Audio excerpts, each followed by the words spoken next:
welcome to Maple Grove for the Section 5 Class 4A baseball tournament. Second round game, winners bracket action. It's the 5th seed, the Champlin Park Rebels, and the top seed, the Maple Grove Crimson, coming in at 16-4. Hi, I'm Jay Wilcox along with Jason Malillo. And Jason, both these teams winning it rather easily on Monday in their first round games. You had a chance to see Champlin Park's game against Totino Grace, and that 4-5 game you expect it to be a close one, but they came out and just played very well. I think fair to say probably their best game of the season, and they're playing with some confidence right now as they come into this one against Maple Grove. Yeah, I have to agree, probably their best performance of the season. A really dominant pitching performance by probably their best pitcher, and that kind of got them going. And that, when you have a guy throwing like Rockow was throwing that day, the offense comes around, right? It gives the offense confidence that the pitcher's going to take care of things on his end, and they started hitting the ball, and they didn't stop hitting the ball, and definitely coming in, riding some momentum, and they're going to need it against a Maple Grove team that's having a real good run so far this spring.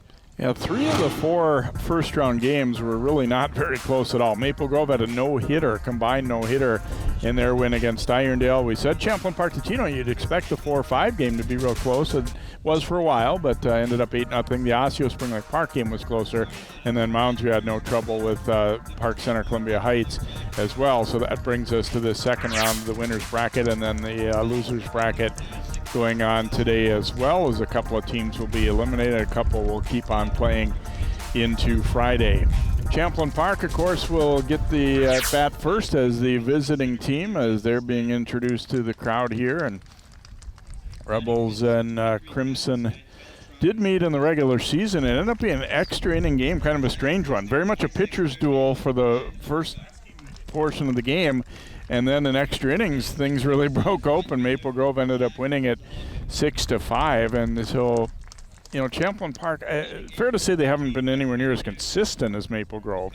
But at the same time, when you kind of look a little closer, they've had a lot of close losses down the stretch. They're definitely a team that can make some noise in this tournament if they keep playing well. Absolutely, yeah. I think you look at their record, and it's easy to say, oh, they're not having such a good season as they've kind of had in past years. But, yeah, I wouldn't sleep on the Rebels either. especially in an elimination tournament like this, they got some good players. That they know how to play the game. And, I think as a tournament like this rolls along, maybe you win one, you keep going, it's the confidence can build. So I think we could hopefully see a real competitive game here, even though on paper it looks like Maple Grove is clearly the better team. I wouldn't take that for granted. Maple Grove, all 4 of their losses by 1 run this year. And the scary thing for opponents, too, is they've had some kind of key injuries this season, yet they've still managed to play some outstanding ball. And, fair to say they're the favorite, or one of the favorites anyway, in this section. We will take a timeout. We will come back with our lineups and the start of today's ball game here. It's the Rebels and Crimson, Section 5 baseball on CCX.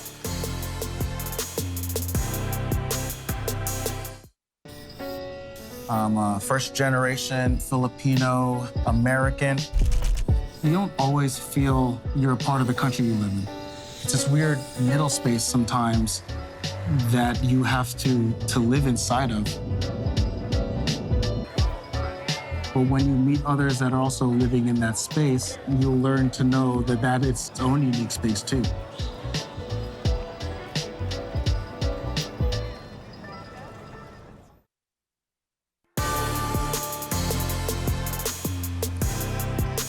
Welcome back to Maple Grove. A little cooler than you'd expect on the 1st of June here, but a little breezy. But other than that, really nice day for baseball here, although the clouds taking over for the most part.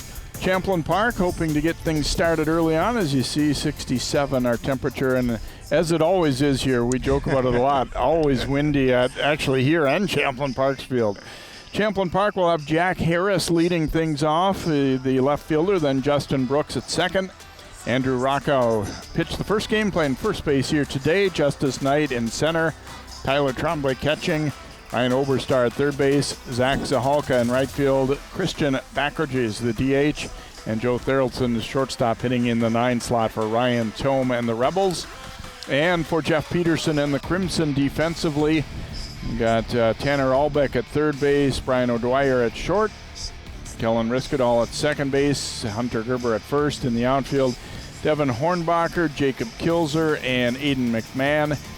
Zane Viten's catching, and doing the pitching for the Crimson is Ethan Zimmerman, and he did throw in that regular season game against Champlin Park. 4-2 this year, 2.29 earned run average, and he's fanned 44 in 36 and 2/3 innings. And this weekend, watch for a story on the Maple Grove pitching staff. John Jacobson and Jason visited Crimson and had quite a year, even with some injuries mixed in too. They've still been very strong. So here's Harris leading it off. Fastball over for a strike from Zimmerman.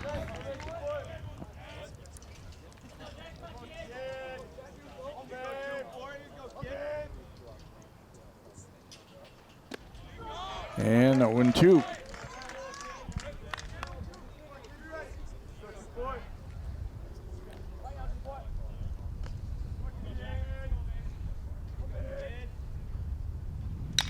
Breaking ball knocked to short, backhanded there, and the throw across is in time. So O'Dwyer gets to get his feet wet early here as Harris bounces to short to begin the game. One gone, and Justin Brooks will hit.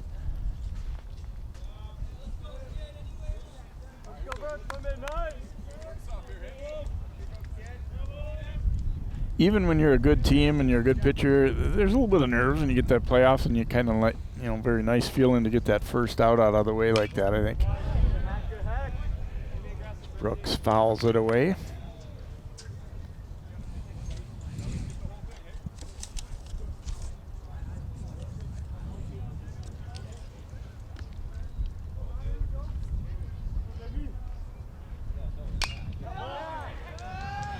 Driven to left field, but it's going to hang up.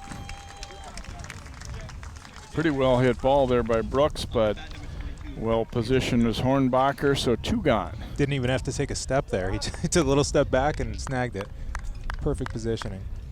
We did talk about a little bit, wind is, outfielders, you kind of need to be sure of things today. Don't take for granted that you've got it all measured, because I think it's not, gale force winds. I think Monday was actually quite a bit windier, but still enough that you have to pay attention too. Breaking ball outside here to Rocco, who really pitched well in that win over to Tino Grace. 2-hitter, 13 strikeouts. Great performance. He also had 2 hits, so he's no slouch with the bat either. And he hits this one well out to right center field, and that's going to be down for extra bases. Rocco digging into second here, and he will have a double right on cue there, Jason. He made you look good. He drills a double.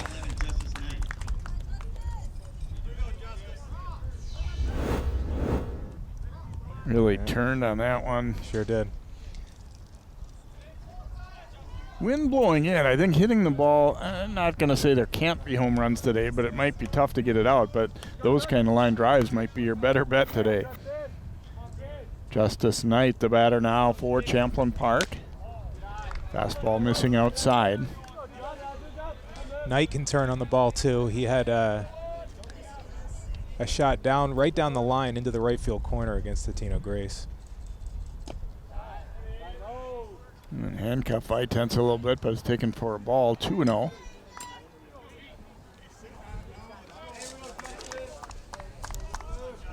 Yeah, Coach Tome felt like, he was hoping that might be a little bit of a turning point for his guys. They've had, as I said, some close losses, but kind of put it all together in that first round win against a pretty respectable Tino Grace team.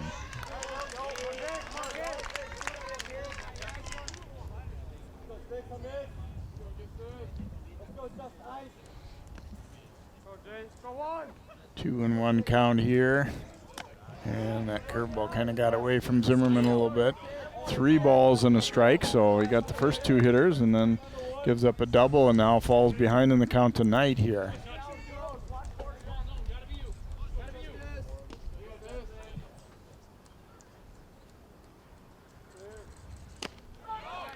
There's a strike at the knees and we run full.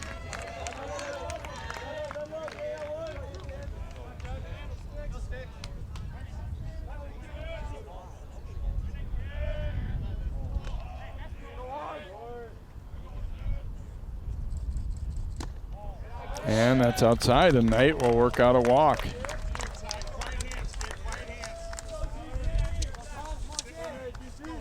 So first and second now with 2 outs for Champlin Park, and Tyler Tremblay, the catcher, will hit.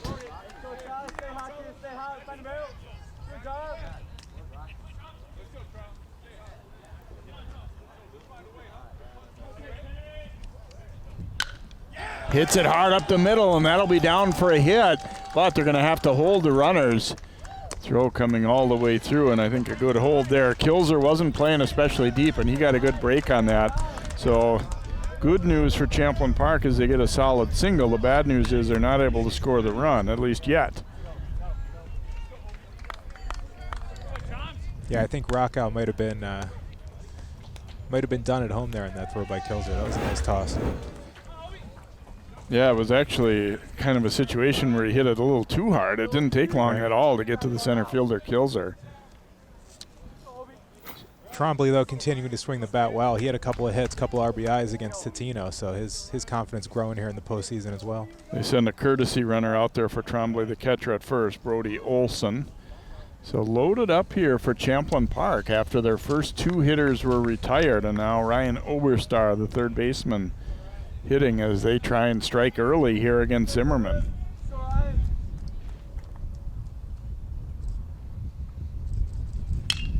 And this one is drilled to right, but it's going to hang up and be caught there by Aiden McMahon. So a couple of well-hit balls at the corner outfielders mixed in there as well.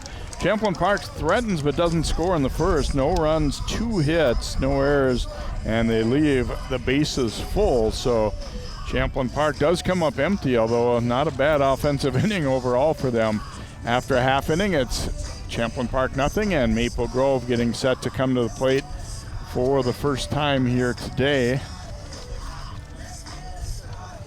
And the lineup for Coach Peterson and the Crimson will be Tanner Albeck, the third baseman, leading it off. Then Devin Hornbacher in left, Hunter Gerber, the first baseman, Aiden McMahon in right field, Mason South, the DH, Kilzer, the center fielder who fielded that ball, and then Zane Vitens, the catcher, Brian O'Dwyer at short, and Kellen Riskadal, the second baseman, hits number 9 for Maple Grove. And defensively for Champlin Park, they've got Oberstar, Theraldson, Brooks, and Rockow around first, at the infield, Harris, Knight, and Zahalka in the outfield, Trombley catching.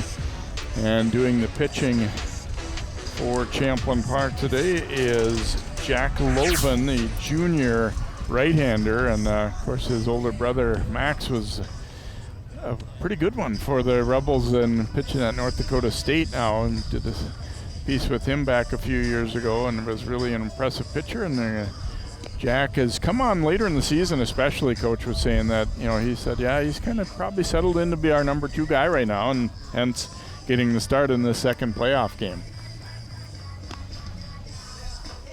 Yeah, it definitely comes from a good pitching family, I think. Max was a left-hander for the Rebels a few years ago, and pitching with the Bison now, and real good pitcher.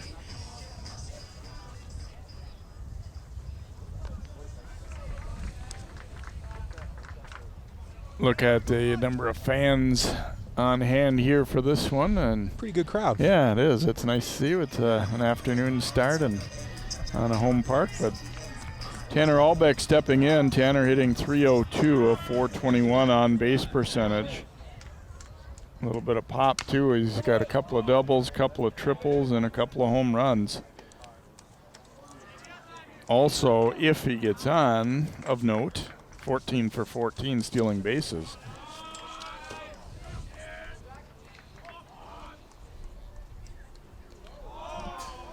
That one got away from Loven there, 1-1. It's always interesting. You obviously being the number 1 seed is overall a good thing, but I think there is a little bit of pressure. I would guess that comes along with that too.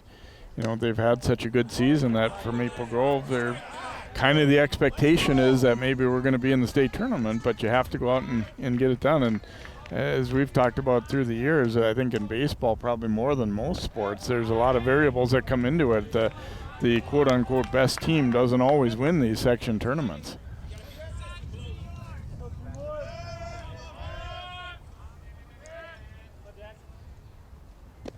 3-1 is down, so Albeck will draw a leadoff walk here for Maple Grove. You know, it's interesting though, Jay, you know, Champlin Park loads the bases in the top of the first, but a lot of times when Maple Grove got out of that, that can give you confidence too. You know, you got out of that unscathed, now you come up, maybe you get a couple hits, you get a couple base runners on. It can build in that way too, so it can become a positive. Devin Hornbacher batting. He's hitting .234 on the year and 9 runs batted in, a couple of doubles, a triple, and as we mentioned, Albeck definitely a threat to steal down there at first base as well.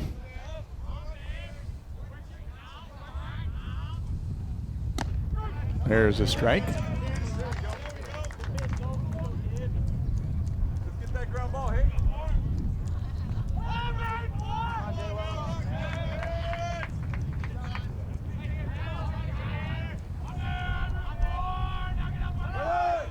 Runner is going, and the throw down, not quite in time, just a little bit to the third base side. He got a good quick release there, Tremblay did, but Albeck able to get in safely. He had a real good pitch to throw too. You can see it. It comes in kind of high. So Tremblay did have a good, it was close, but he's in there.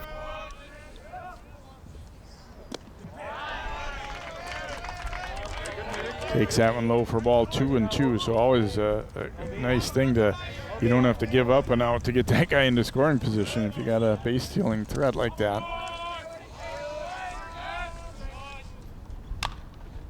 And a little soft liner right back to Loven. He kind of jammed him there, and Hornbacher is out. Albeck able to scamper back into second though, so 1 out, and Hunter Gerber will bat now for Maple Grove. Gerber hitting .328. He's knocked in 13 runs, which is second on the team.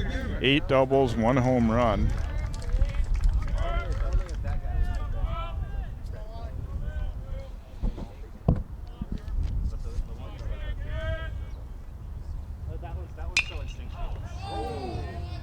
Drilling that one over toward the Crimson dugout.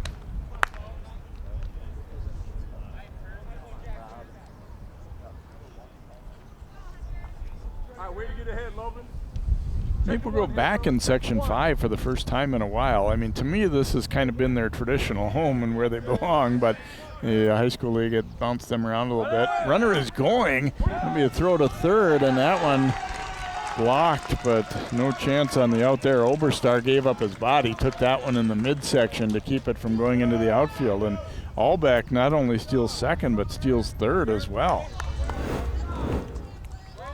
I think they were ready the first time, not maybe quite as much this time. Actually, he got it off the wrist there. I thought he had blocked it with his stomach, but.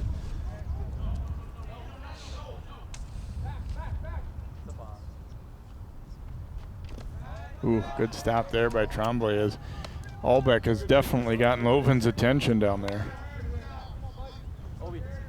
That's just such an asset for Maple Grove. You know, he steals around now, a single, a ground ball even. Might get him home.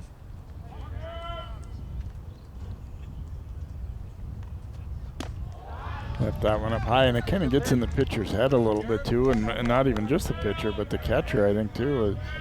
You know, ideally you don't really want to have to think a lot about the guys on base. You want to concentrate on the hitter, but.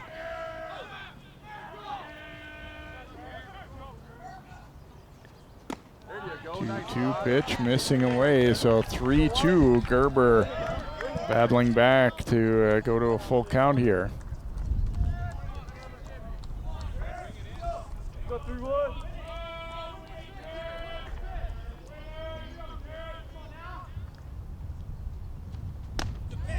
And that one missing up high, so Gerber will draw a walk.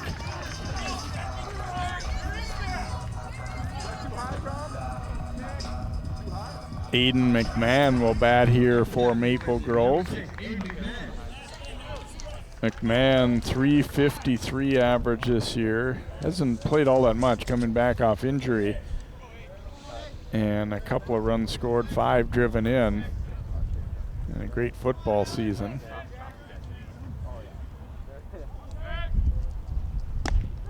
We were talking to him yesterday, Jay, and he said, you know, he's not 100% yet. He doesn't feel 100% as far as his knee injury, but pretty close. First and third. Now Gerber, I don't think is nearly the base stealing threat that Albeck is, I'm fair to say, but thought there might be a chance they'd get something going there, but I think they want to give McMahon a chance to knock in a run here. Yeah, I don't think Gerber's on the team because of his wheels, but you know, I could be wrong.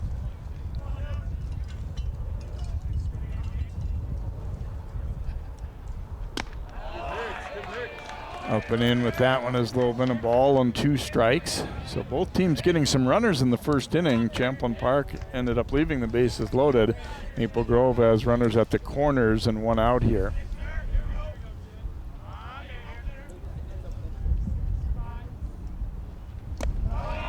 Again, high and tight with that one, 2-2.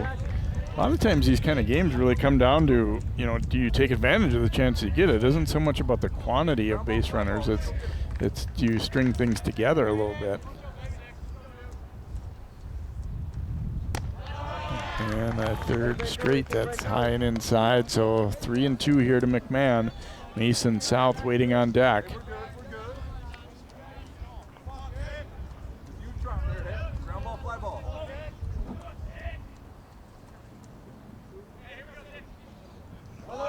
Gerber does get started from first. It is ball 4, so back-to-back walks now issued by Loban, and the bases will be loaded up here for Maple Grove. He's walked 3 of the first 4 hitters, and it's already conference time on the mound here for Champlin Park as Mason South gets set to bat. Yeah, 4 pitches in a row there, kind of high and inside. You know, he's just struggling with his control right now, so coaches and his infielders, we'll see if they can calm him down a little bit, see what's going on. But like you said in the top of the first, you know, this kind of game could just be nerves, you know, kind of coming out first couple batters.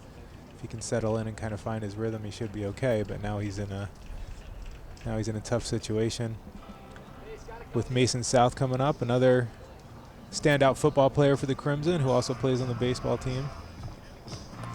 Mason, pretty good hitter this year as well, 407 average. He's knocked in 9, 7 doubles, 1 triple.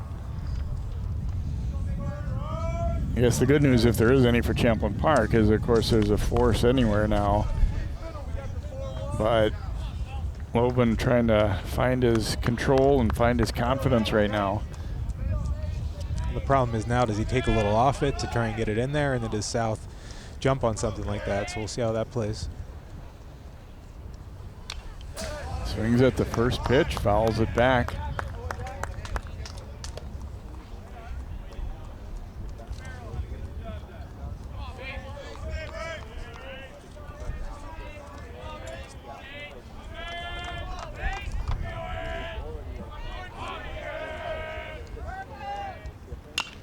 And another foul ball, this one down the right field side. So 0-2, Loban coming back with a couple of strikes to begin this at bat here. Somebody coming out to talk to him, it almost makes you wonder if maybe they weren't on the same page as far as the signs there.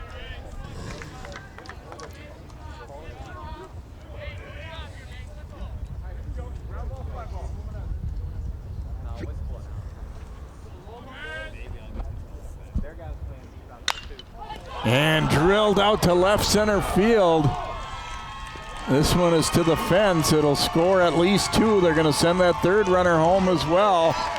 And holding at second is Mason South as he clears the bases with a double. Well, maybe what you talked about a little bit there, just trying to make sure he's throwing a strike, and South jumping all over that one. And the runners got pretty good jump, especially that third runner. I wasn't so sure they were going to be able to score McMahon there, but actually did so pretty easily.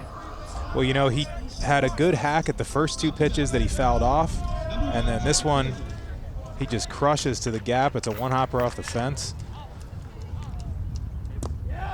And it's 3-0 Crimson just like that. Jacob Kilzer, yet another of the football players from that state runner-up team, the quarterback for them. 245 average this spring. He's got 8 runs batted in. Has scored 12. So the Rebels loaded the base but didn't bring any in, and now South drives in 3 with a double to put Maple Grove up 3-0.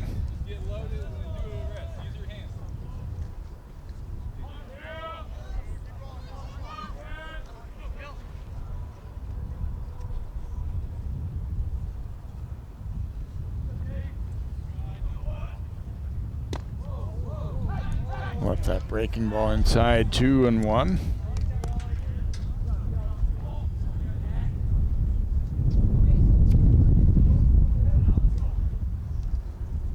Maple Grove averaging about 6.5 runs per game, although I think overall you'd probably say pitching has been more of a strength even than their hitting, but it's certainly nothing to sneeze at, scoring that, that kind of runs on a game in, game out basis. Obviously they've had a few here and there, like the first round game where that kind of skews those numbers, getting 15, but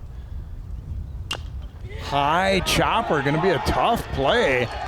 And there'll be no chance to get it out there as Loven, the pitcher, started to go for the ball too. So then Rocco had nobody to throw that ball to. Kilzer will beat out an infield hit with no throw made on that high chop. South goes over to third.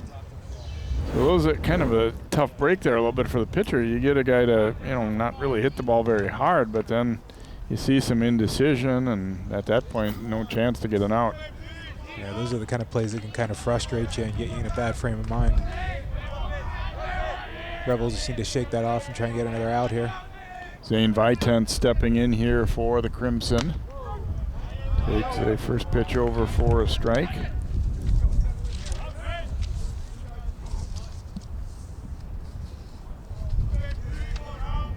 Zane hitting at .276 this year, 13 runs batted in. 4 doubles among his hits. Runner going from first. They're gonna throw short there, see if they couldn't get South coming off third, but no chance there. So Kilzer into second.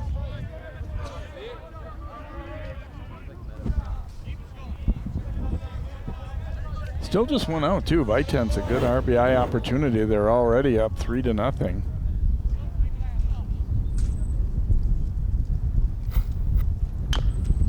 Another chopper. This will be a tough play. They'll get the out. Scores the run. South scoring easily. Not a tough play, I shouldn't say, in terms of making the play, but not any chance to do anything different with that one. So Vitents will get an RBI out of it. Kilzer over to third. It's 4-0 Crimson. And Brian O'Dwyer will be the batter now for Maple Grove. Brian, not a real good average this year at 190, but he has driven in 9, a couple doubles, a couple of triples. So, I mean, he's certainly still a threat up there.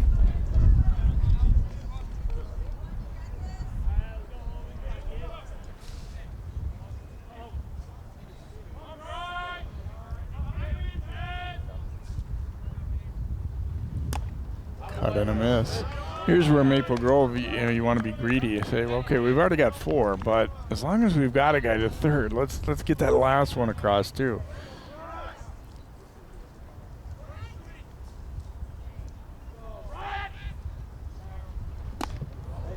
Cut and a miss there. So 1-2.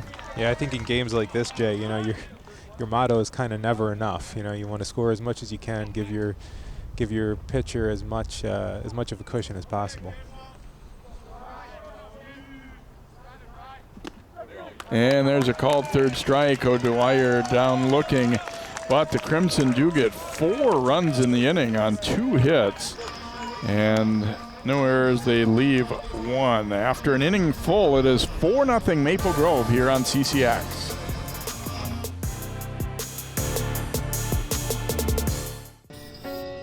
I'm a first-generation Filipino American.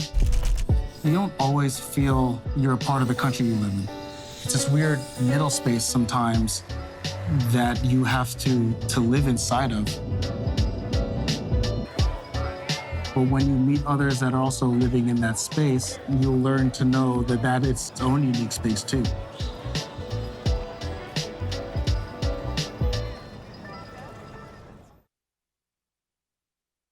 What What do an aerospace engineer, cancer immunologist, and bat scientist all have in common? We all have cool jobs in STEM fields.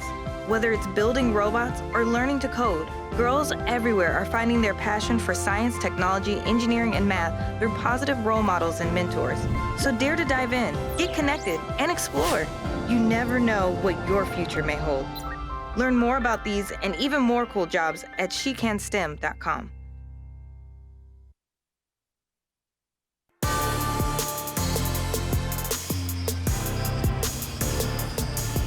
Good start for the home team today as Maple Grove gets 4 in the bottom of the first inning after Champlin Park had left the bases loaded in the top half. So 4-0 Crimson, Champlin Park. The good news for them, though, obviously a lot of ball game left here. So we go to the top of the second. They'll have the bottom third, Zach Zahalka, Christian Backridges, and Joe Theraldson to lead it off here for the Rebels. Zahalka stepping in here. Even though they ended up with a 0, I kind of feel like the Rebels have some confidence, though. When you consider that 2 of their outs were liners, one at the left fielder, one at the right fielder, I don't think they're feeling intimidated at all facing Zimmerman here. I mean, he's a good pitcher for sure, but they made some good contact in that first inning.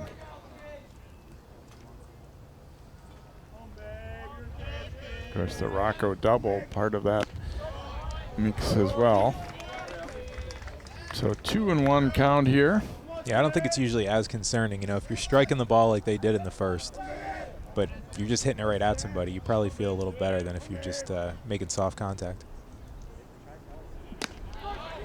Fastball over the inner park, strike 2. And we'll see how Zimmerman comes back here. You know, had the bases loaded in the top of the first, got out of it unscathed. We'll see how he reacts here in the second. Ooh, nasty breaking ball, but in the dirt. That had a lot of movement on it. That thing just dropped. Zimmerman, it's good to see the mustaches come back. This is something that, you know, when I was in high school, you would have seen that. Not uncommon at all, but a little tapper foul. I don't know if that's really come back, Jay, or if, you know, he's just making his own trend there. I'm seeing it more, though. I've seen high school athletes this last school year or two. It's definitely not been uncommon.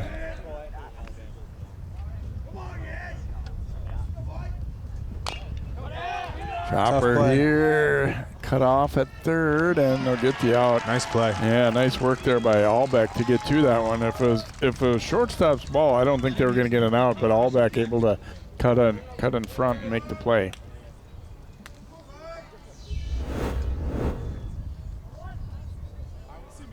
See on the replay here, he charges it hard. He had a little trouble getting out of his glove even, and still made a nice throw to get him. So Christian Backridges will be the batter. The DH hitting in the 8th spot there, takes a strike. Interesting, Zimmerman, one of those pitchers that chooses to work out of the stretch at all times.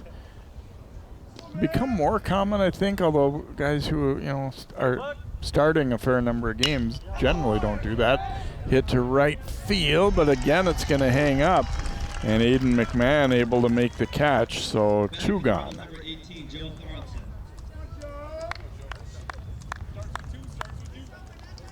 Joe Theraldson will bat here for Champlin Park with 2 outs, nobody on. Go JT, homemade Joe. Go Jose. Takes the ball low.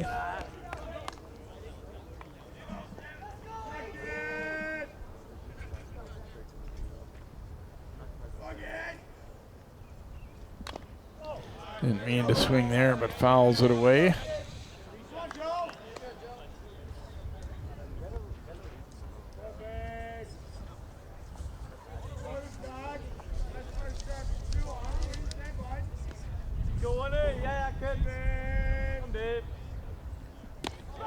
Yeah, beautiful curveball there, over for a strike.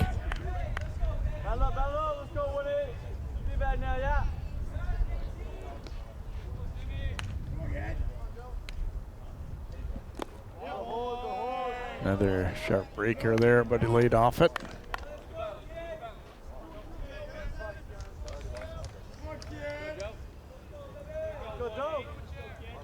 JT, let's go, man.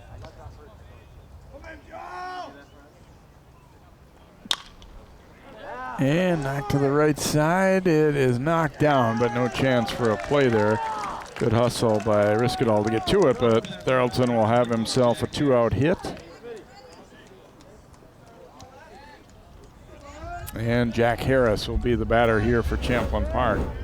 I wonder if a lot of Zimmerman's pitches are kind of tailing away from the right-handed hitters, because it seems like they're slicing a lot of hits to the right side, and you know, just kind of going with that pitch might be the best way to attack Zimmerman.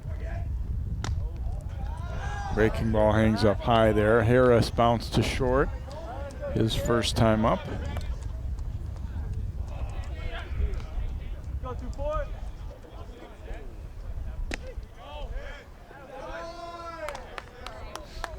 Missed with that one. It's 2-0. 2-4. Yeah, kid, let's go now. Hey, gotta be yours now. Your free shooter's okay. Back. And throw to first. Ooh. Boy, he. Nice quick move right there. And he really had the runner, Thoraldson, still walking forward. I thought they were going to get him there. Real close. Run it. Chopper to third. All back up. Oh, and he throws it away. And there'll be runners at the corners. Not sure if he slipped a little bit on the throw there, but he fired it into the ground. And no chance for Gerber to dig that one out. So the inning will stay alive for Champlin Park. See if he slips here at all. And might have kind of just gotten to the edge of the grass and dirt there. And it almost looked like he knew it was going to be close. He almost tried to throw it a little too hard, and he just, yeah, he kind of spiked it there. So Brooks will bat. First and third, 2 outs. Champlin Park trying to cut into a 4-0 deficit.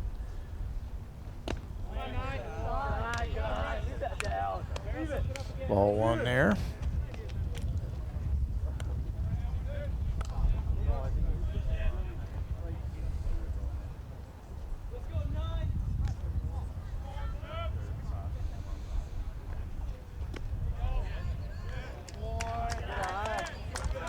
Missed with that. I think Zimmerman thought that one was a strike. Didn't get the call. 2-0.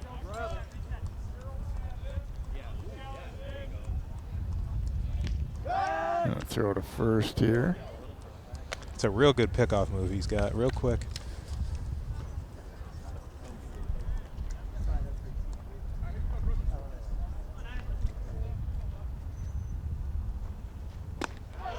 There's a strike. Maple Grove's regular catcher, Chayton Fisher, out with an injury too, so not really sure of the exact number of innings that Vitens has caught. It's something to keep in mind a little bit with runners on base here. There's strike 2. Yeah, I think the Crimson are pretty deep with catchers, so it's good. Vitens catches, Mason South will catch sometimes for them.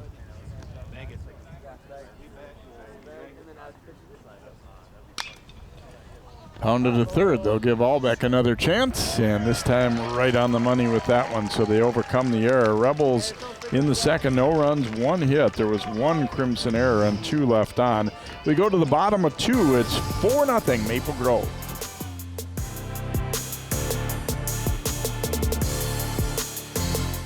We do a lot of hard labor. A lot of it is driven by technology. We were one of the very first in our area to get vaccinated. We trust experts in their field. We're 5th-generation farmers providing the safest, most economical food because of science. What if we're in a farm accident? There is no room. All the hospital resources are going towards COVID. The vaccine is a tool in our toolkit of how we succeed as a family or as a business. When the sun's setting, we did a good day's work and we can face tomorrow. Victor deployed for the first time to Afghanistan in 2003. He sustained a moderate traumatic brain injury. Basically, he had to relearn everything. One of the most important elements of caregiving is taking care of yourself. We have our own journey, and we can fulfill that journey at the same time that we are helping our loved one. Visit aarp.org/caregiving for a free military veterans guide to navigate your caregiving journey.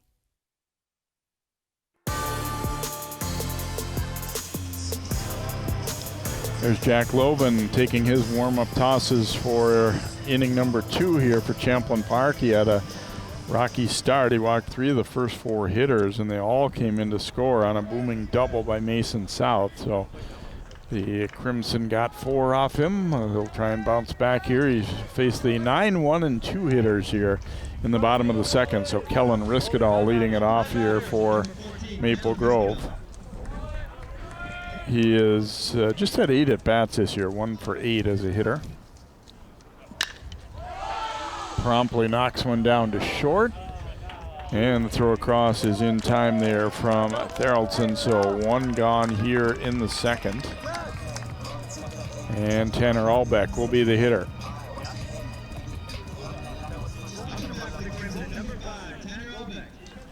Tanner drew a walk and then stole not just second, but second and third, and came in to score on that double by South. That makes him 16 of 16 on stolen bases this season. That's pretty, that's a good run right there. And especially playing in a conference that's, you know, pretty good baseball. It isn't like where these guys are old enough and all that it's not like automatic that you're going to steal a base when you get on, like maybe when you're, you know, 11, 12-year-old, whatever, but right. He's made it look relatively easy.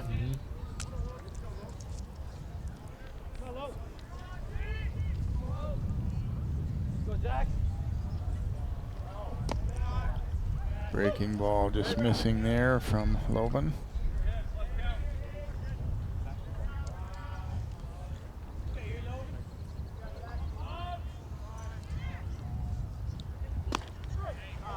That one's over for strike 2.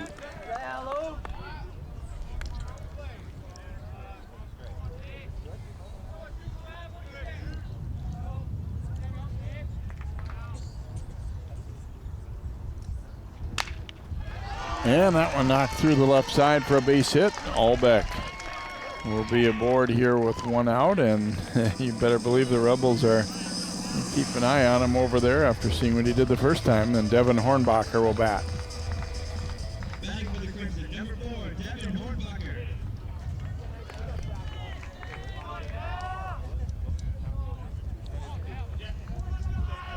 Both teams actually have 3 base hits right now. The difference is Maple Grove had the walks ahead of that double in the first inning. Hornbacher, a little foul ball there.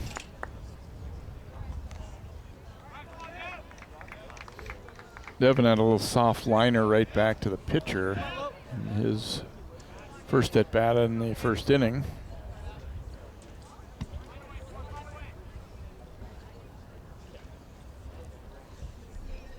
Albeck is going. A little double clutch on the throw, and he will be in easily there for his 3rd stolen base of the night.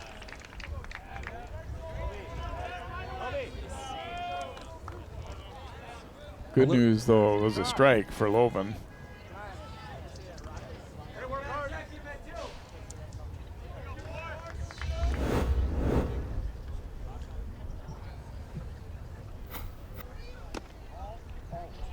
A little surprised. Logan doesn't seem to be holding him on very tightly.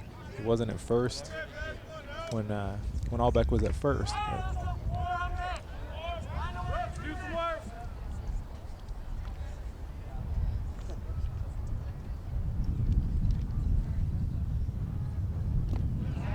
Convoy with a nice stop there. 2-2.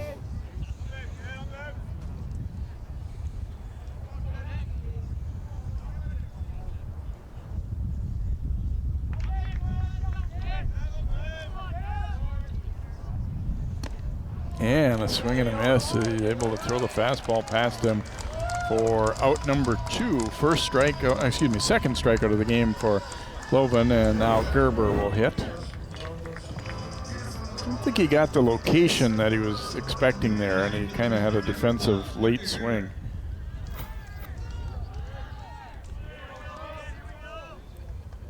So Gerber, who walked his first time up.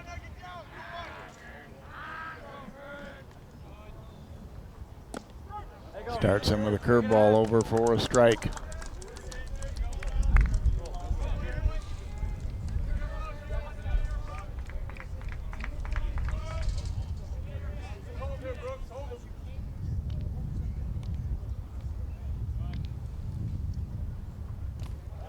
And it gets away, and that's going to allow Albeck to move up to third on the wild pitch.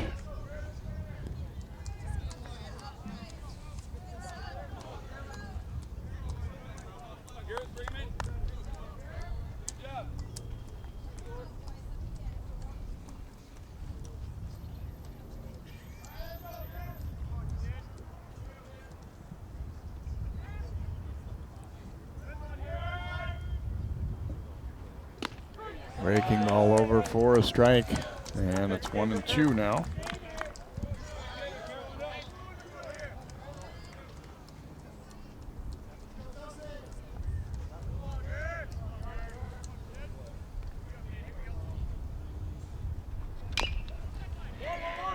Tapper to third, going to be a long throw across, and not going to get him there as Gerber will be safe, and Albeck scores. Make it 5-0 Crimson.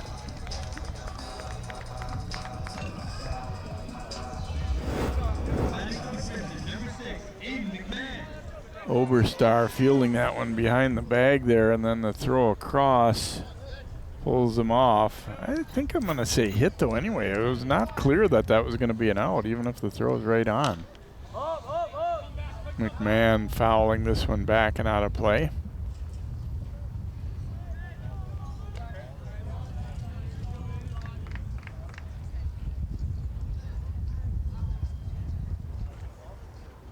I think they've scored at an error on the board, though. What do you think, Jason? Error? I don't think I would score that an error. Tough play. Here's McMahon drilling it to center, but it's going to hang up enough. And Justice Knight gets to it for the Rebels. Maple Grove in the second inning. 1 run, a couple of hits, no errors, and 1 left aboard after 2 full now. 5-0 Crimson.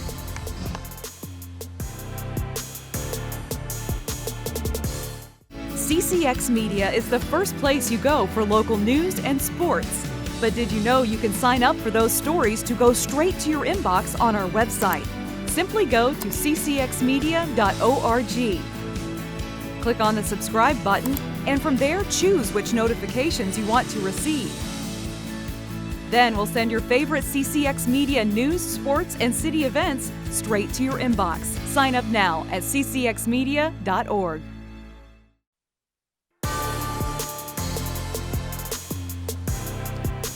Here we go to inning number 3 as Andrew Rocco getting set to lead it off here for Champlin Park. They are down 5-0 here to top seed Maple Grove. Andrew had a solid double in his first at bat for Champlin Park. Got as far as third, but then Zimmerman worked out of trouble. So again, both of the first 2 innings, Zimmerman hasn't had, all smooth sailing by any means, although he and his defense have been able to put up 2-0 so far.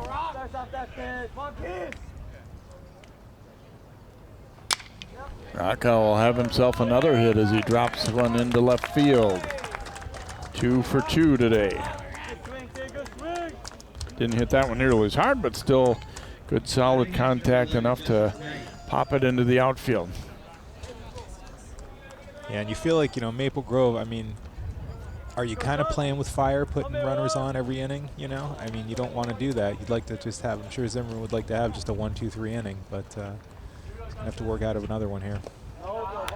Justice Knight, the hitter, takes ball 1. He had a walk his first time up. Not easy, too, with Champlin Park, the meat of their order leading off. Obviously, Rockow's probably their best hitter. And now facing Justice, he's good with the stick as well.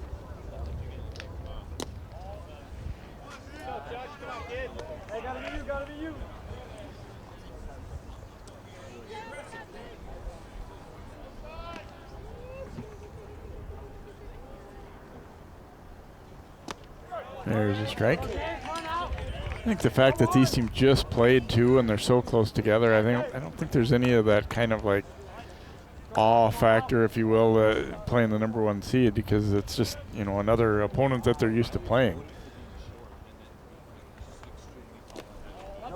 They stopped by Vitens there on that ball in the dirt.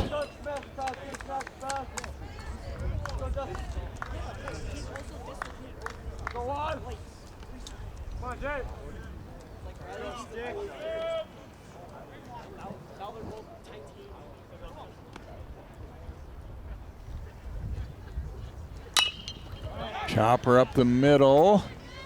We'll get the first out, and then the throw gets away, so Knight will be aboard on a fielder's choice there. No error as he stays at first. And kind of one of those tweeners where O'Dwyer elected to take it himself rather than make the flip. Probably the right play there, but not really too good of a ball to get a double play on, so they'll get the lead out.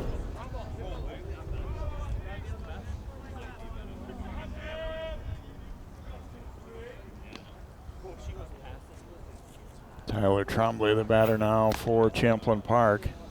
Not a whole lot of room in foul ground over there either, so there wasn't really much of a chance to advance on that ball, even though it got by Gerber.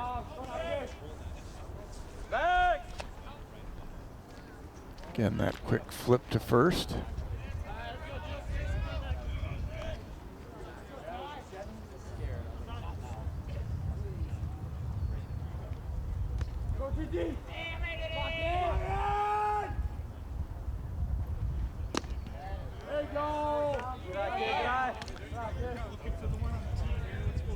You know, Tremblay had a single his first time up. So again, they have not really lacked for base runners in this game, but just so far not able to come through with runners in scoring position. Hits this one out to left field, and there is another outfield line out. Gosh, nothing wrong with the way they've hit the ball. That one was very well struck, but just right at Hornbacher. Just really good positioning by the Maple Grove outfielders, or just, you know, just hitting it right at them. Got to be the third or fourth really well hit ball that was just right at an outfielder. Oberstar fouls this one away.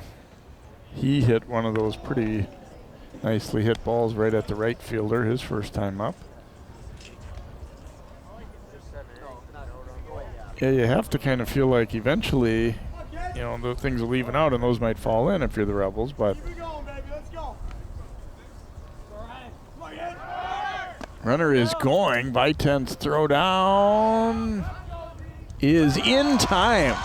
They had to make sure they're going to hold on there, and the Rebels maybe a bit of a gamble there trying to steal down by 5 runs, and it does not pay off. No runs, 1 hit. And courtesy of that throw out, no one left on base. It's still 5-0 Crimson.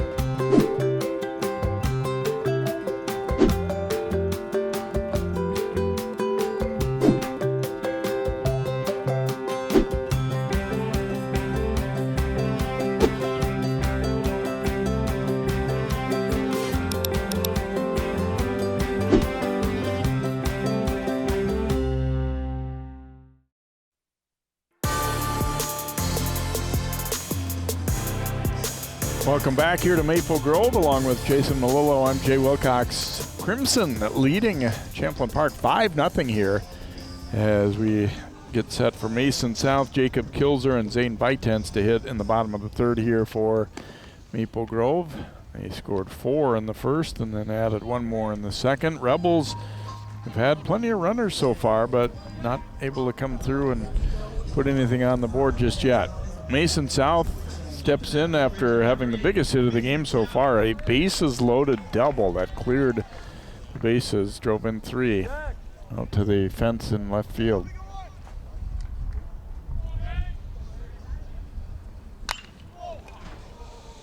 Drives that one foul. Boy, for a few of these guys, I mean, pretty good run. State tournament football, state tournament hockey. And obviously they're not there yet, but a chance to maybe do so in baseball. And you know, you don't see that many, especially 3-sport athletes, even 2-sport really anymore. Yeah, no, it's been a good run for the Crimson for some of these kids. I mean, how could you ask for a better year? You know, especially if you're a senior. As a student athlete, that's kind of a dream right there. And that'll be a called third strike. South wasn't so sure, but I think he disagrees. Yes. Loven has some pretty good movement on his pitches, though. I mean, you see this one come in. You know, well. Although, in fairness, I'm going to say I thought in the first inning, Loven had a couple that maybe the strike zone was not in his favor on too. So he's probably thinking the same. Yeah. Kills at a single his first time up. And he fouls that one, trying to bunt. Well, and I know I'm very traditionalist, but I hope we never go to electronic umpires. I think they're headed that way probably, and not at the high school level obviously, but I think you have to have a short memory. There's always, every game, going to be a pitch here and there that you don't like the call on. That's just how it is, and you strive for consistency back there, but everybody's not going to love every ball strike call. Right. And I mean, let's face it, I mean, the human element makes it fun, it makes it dramatic. You need to have that.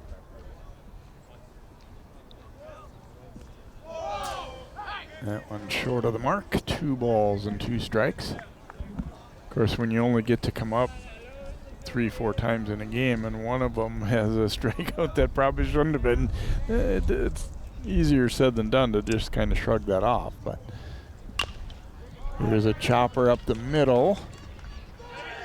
And nice play made there by Theraldson, getting it on the high hop there. So kills are out. 2 gone here in the third, and Zane Vitens will be the batter for Maple Grove. Batting next for the Crimson, number 15, Zane Vitens. Vitens drove in a run with a ground out in the first innings as they tacked on that 4th run of the inning. Looks at a strike here.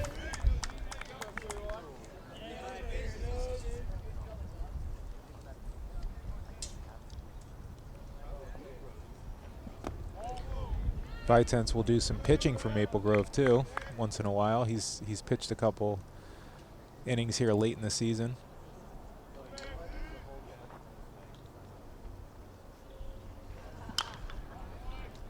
Foul back there. The depth of Maple Grove's pitching staff, could, if they continue to make a run here in the sections, that could be a big positive for them. They have, obviously they lost their, who was probably going to be their ace, Cole Newell, early in the season, but they have a pretty deep roster of arms. Yeah, I kind of touched on it very early in the telecast that as well as they've done, they've actually had a few pretty key injuries that, to succeed as much as they have without a few of their better players here and there has been impressive. 3-2 count.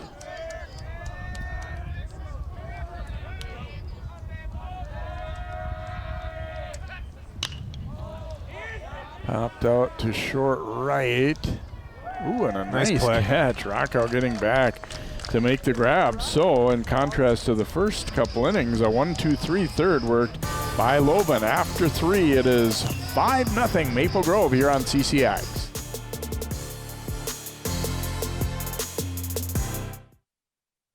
CCX Media, your source for great local programming, is now available on Roku and Apple TV. Our free app allows you to stream all 3 of our channels live. You'll also have access to a large on-demand library, including daily newscasts and full sporting events. To find the app, go to the store and search CCX and download our free app. Then sit back and enjoy all of your favorite local content. Now available on Roku and Apple TV.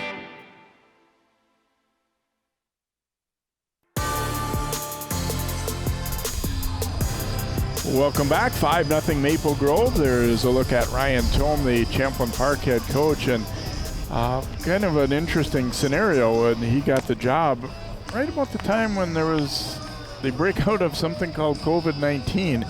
And I remember we spoke with him that, right after they had kind of said there's not going to be a season, or I think it was actually when there was still hope that there might be, but it was going to be delayed and all that. And so obviously a tough time to come in and take over the Rebels program here, but undefeated in his first season. Yeah, that's a good way to so look was at everybody, it. But though, everybody else too was. That's right. I mean, it was a tough thing to have to do. And then Jeff Peterson, first year succeeding Darby Carlson as Maple Grove's head coach this year, and obviously they've done some great things this year and looking to continue a strong. Both of these teams have really had nice baseball programs pretty much throughout their history. It didn't take long for either to get developed into pretty good programs. They opened 4 years apart or 5 years. Yeah, I think it was 4 years apart in the 90s. Yeah, and Darby was here for so long, and Jeff Peterson was an assistant under Darby for a few seasons. So Zach Zahalka leading it off here for Champlin Park.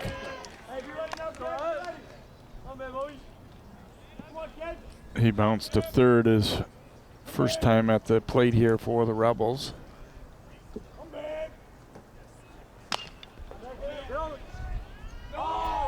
And that one's going to be off Gerber, and Zahalka will have himself a leadoff reaching there. That was going to be a tough play for Gerber there. Looked like he dove for it, then it looked like it kind of hit off his knee or his leg, and kind of skidded away there. And I'm sorry, no chance. Yeah, Oberstar hitting there as he was up when the base runner was thrown out stealing. My apologies there. Obviously, Ryan Oberstar reaching there, and Zahalka will be the hitter. And the score that one is an error on Gerber, although it wasn't a real easy chance, and Oberstar will move up to second.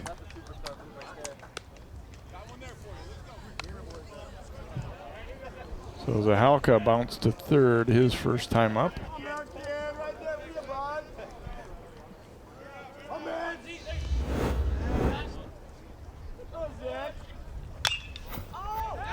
Lifted a long way to left field. This one has a chance. And it is going to be a catch. The throw will come into third as tagging Oberstar. Wow. Hornbacher going all the way back to the fence. Had to go a long way. As Zahalka, I think, thought he was at the very least going to have a double, and instead it ends up being an out. It's the one spot on the field that we can't see very well there, so I was kind of hesitating, make sure he held on to this one. Yeah, it did. Nice play. It did. Held on to it as he collided with the fence. So runner to third, Backercheese will be the hitter. Good job by Oberstar to tag up there.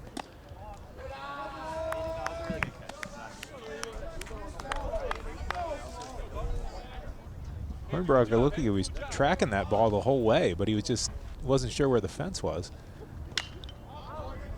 He had just enough room. Good swing, Christian.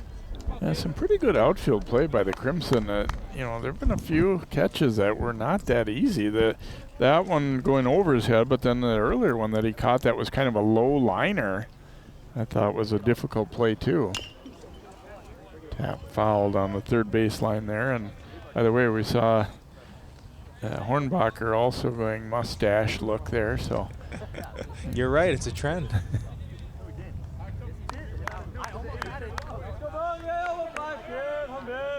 So Rebels get a runner to third with one out, trying to get on the board for the first time here. Got away from Zimmerman.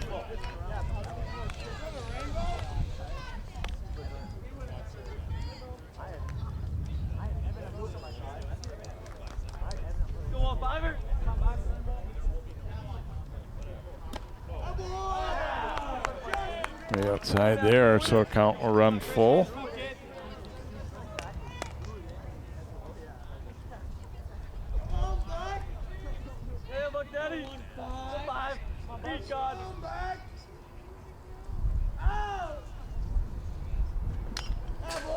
Fouled back.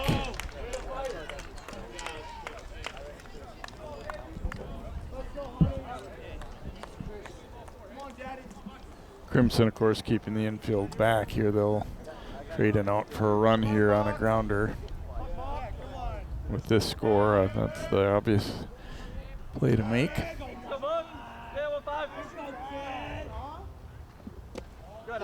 Sharp breaking ball, but it's outside and it's a walk.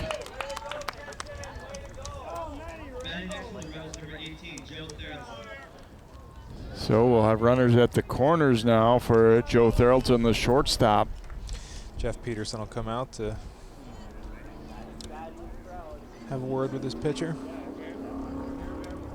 I think it's fair to say Zimmerman hasn't been his sharpest. He's, obviously there's still a 0 on the board, so you can't say he hasn't pitched fairly well, but I don't think it's been, smooth sailing all the way through here. They've been giving up a lot of base runners, and when the Rebels have left 6 runners on base through 3 innings. So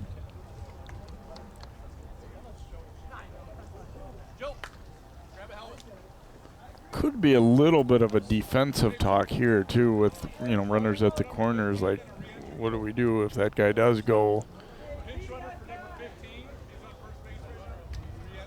Looks like we're gonna have a runner coming on here for Champlin Park as Joe Cummings will run at first base for Backridge's here.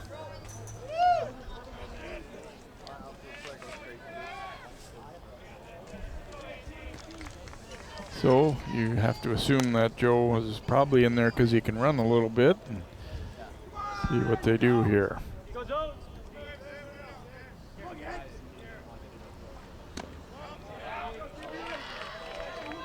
That'll be a strike here. Thoroldson had a single his first time up. Again, as Jason pointed out, Zimmerman's got a very nice quick move to first, so Cummings has to be aware of that as well.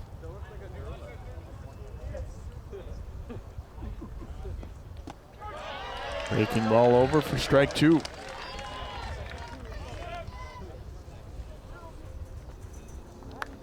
Go with it. Battle up, man. Battle up. Bigger bet now. Yeah.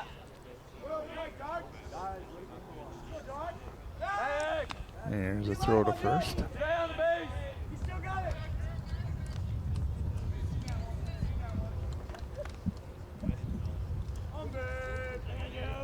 Zimmerman has not struck out a batter. He would love to get that first one here and take a little pressure off. And that's exactly what will happen as he gets Thoroldson swinging on a curveball for out number 2. He heard you, Jay.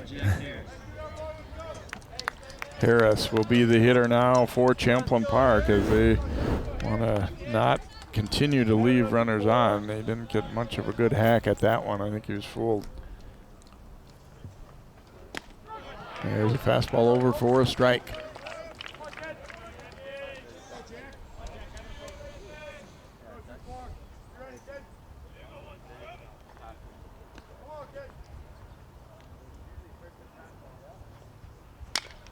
Back up the middle, it goes off of Zimmerman's body, but he'll still have time just barely to get the out. He went with the underhand flip there, and I think the Rebels thought they had that beat out, but Harris is out. So again, they threaten but don't score. No runs, no hits. There was one error, and they'll leave a couple on there. So we go to the bottom of the 4th. It stays at 5-0 Maple Grove.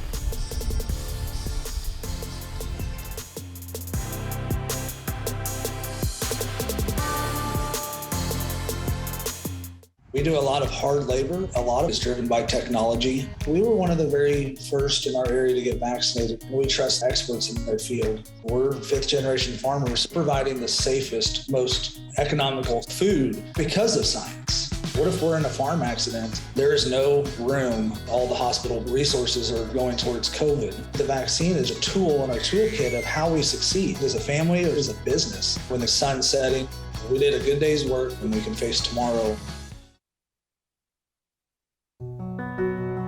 Victor deployed for the first time to Afghanistan in 2003. He sustained a moderate traumatic brain injury. Basically, he had to relearn everything. One of the most important elements of caregiving is taking care of yourself. We have our own journey, and we can fulfill that journey at the same time that we are helping our loved one. Visit aarp.org/caregiving for a free military veterans guide to navigate your caregiving journey.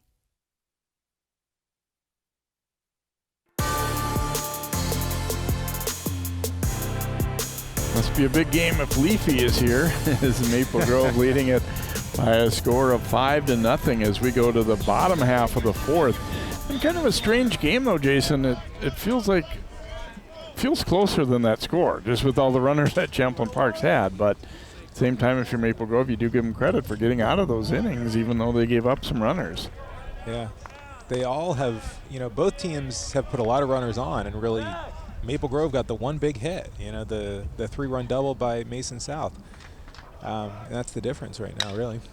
O'Dwyer skies one here.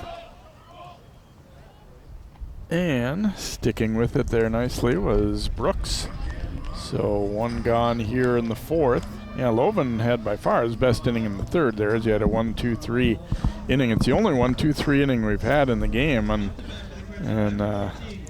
just it's been generally a lot of base runners, whether it be walks, a little error here or there mixed in, and also some very solid hits. Kellen Riskadal will hit for Maple Grove as he fouls this one away.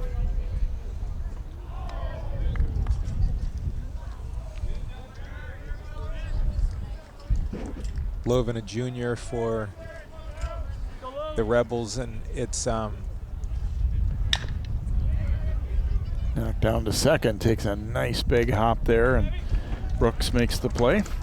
And obviously his team is down, but you as a coach, I think, want to see how a kid works through this, especially a pitcher. I mean, he gives up 4 runs in the first. It's not like he's gone in the tank here. He still seems pretty composed out there. He's pitching well, So this could be a learning experience for him. Yeah, once they fell down early, I mean, you just kind of, at that point, thinking, I got to give my team a chance. I got to, kind of hold them from, maybe not hold them the whole rest of the game, but at least give our team a shot to come back. Albeck has been busy here today, a walk and a single, and he's also stolen 3 bases already. He doesn't even look tired.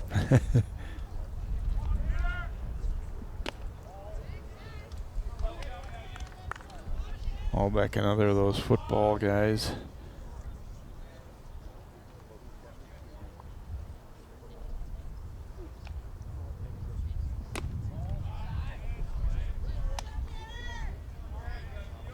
Three-one count here. There's a little activity down the line there. It looks like as Gerber throwing a bit for Maple Grove.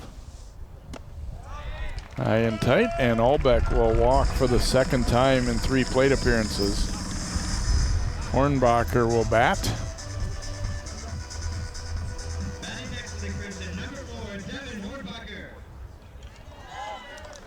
You wonder if Albeck's down there telling the first baseman, by the way, I might run here.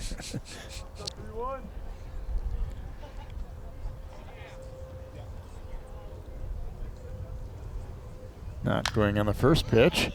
A little soft liner. Oh, bare hand try. Did not get him. Albeck will win the race to the bag there. That was a spinner that got away from Theraldson.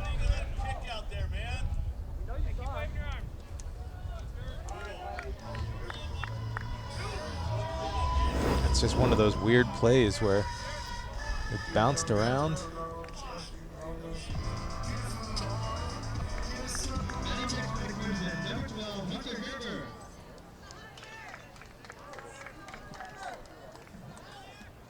Definitely in there. So Gerber batting now with 2 on and 2 out. Albeck is going. Throw is high. He'll be in safely at third. And he's Ricky Henderson out there today.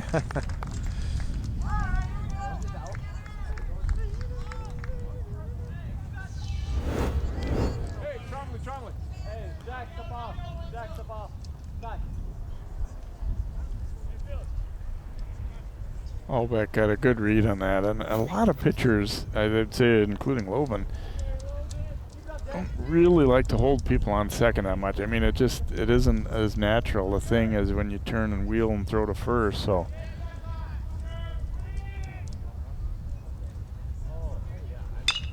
Gerber slicing it foul down the right field side.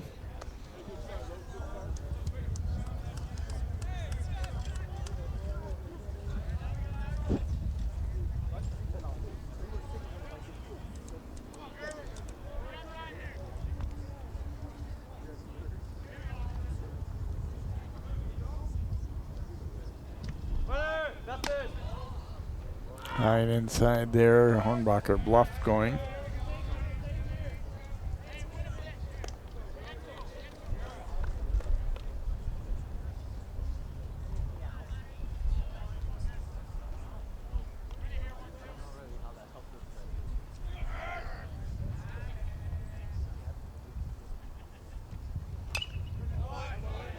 Fouling that one out of play.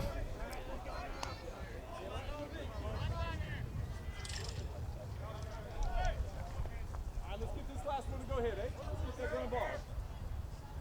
Easy bag out there. Coach Jordan will bag. Give him to the ground.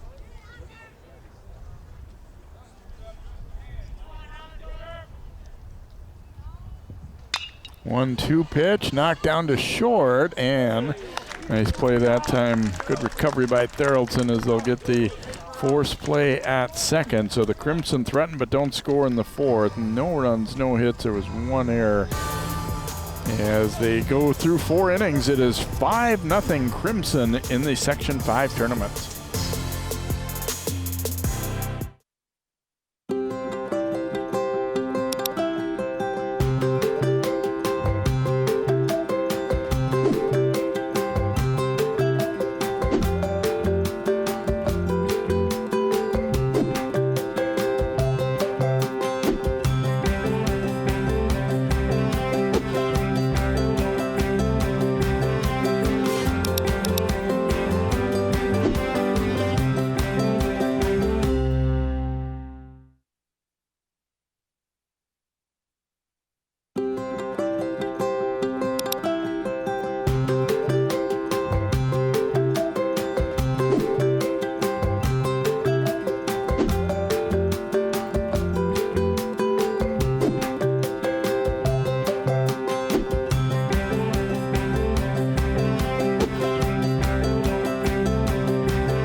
Welcome back. Champlin Park getting set to bat in the 5th inning as you look at Tanner Albeck, who's been busy on the bases today. Walked twice and singled, and he also has stolen 4 bases. So here's Justin Brooks getting set to bat here for Champlin Park. It's been a strange mix for them. 0 runs, but they've hit the ball pretty decent here today, and Zimmerman has not had easy work of it to get those zeros on the board really in any of the innings. Left the bases loaded in the first, left a couple in the second, a couple more in the fourth.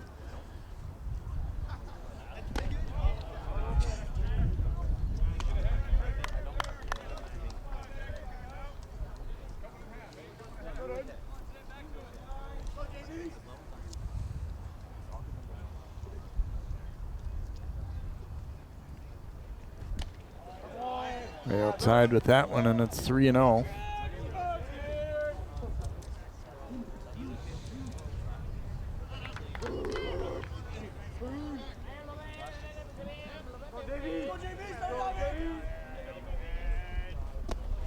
And Brooks will draw a leadoff walk here to start the 5th.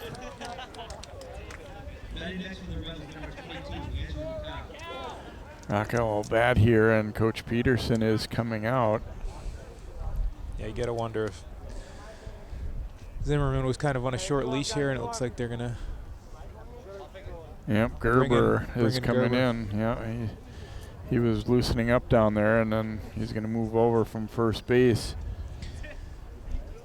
So Hunter Gerber will come on as Zimmerman lasts the first 4 innings plus 1 batter here in the 5th.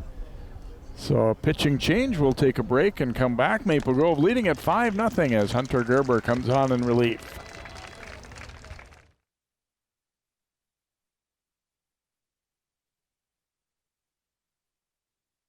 CCX Media is the first place you go for local news and sports.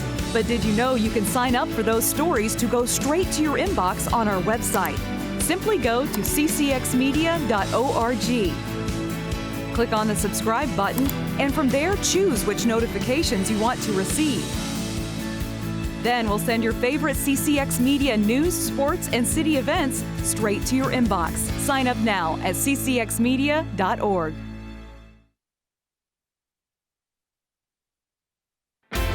CCX Media, your source for great local programming, is now available on Roku and Apple TV. Our free app allows you to stream all 3 of our channels live.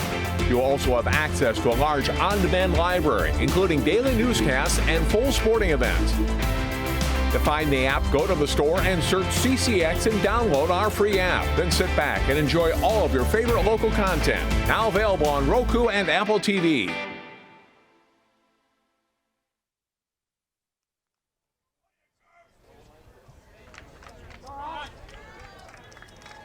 So Hunter Gerber moves over from first base to the mound for Maple Grove. Hunter 0-0 record, 1 save. He's worked 3 1/3 innings this year.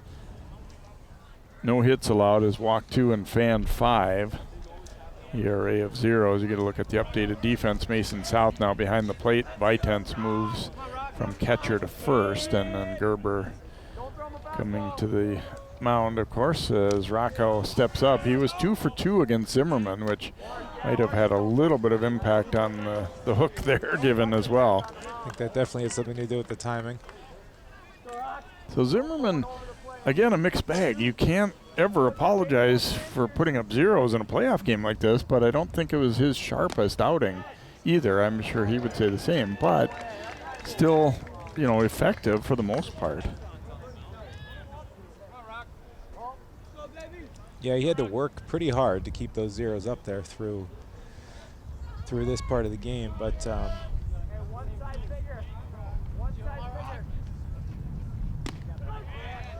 you've kind of had the feeling all game that Champlin Park was right there, right? That they were, a timely hit or a Maple Grove error away from having a big inning, but it just hasn't happened, it's 5-0.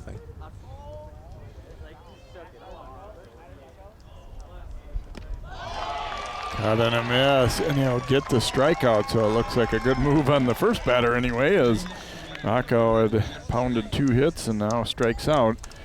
And Justice Knight will be the batter here for Champlin Park. This is a great pitch here.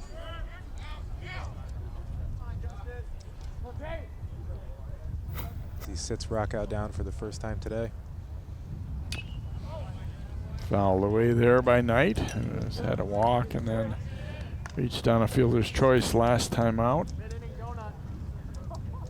And I think it kind of shows you, too, that being in a playoff game, Maple Grove, even though they're up 5, they're not taking anything for granted there. You're not going to say, well, we'll just leave Zimmerman in until he's really in trouble or that kind of thing.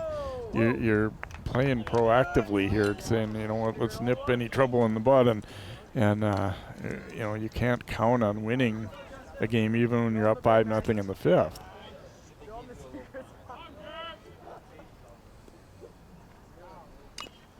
Well, and I think if you have a deep pitching staff like Maple Grove does, you have several pitchers that you have confidence in, you can bring them in to throw an inning or 2 and then bring somebody else in. So I think it's, you're not going to leave a guy in there too long and risk it.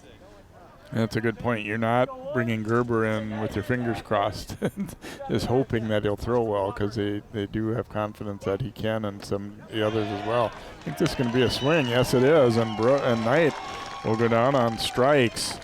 Obviously not a pitch he wanted to swing at, but he kind of came around, and I feel like it was a good call on a pitch out of the zone.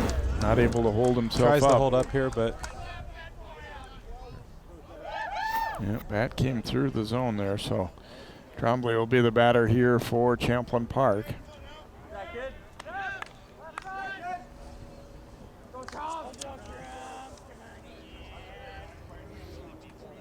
1 for 2, and the second time up he hit the ball pretty well, but right at the left fielder.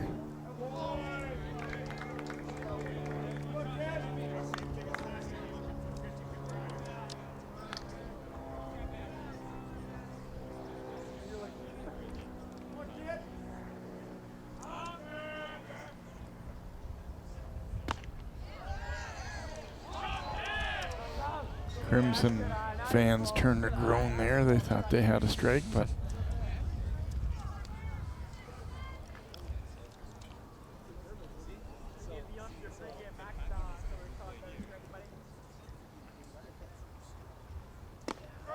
That one is over, 3-1.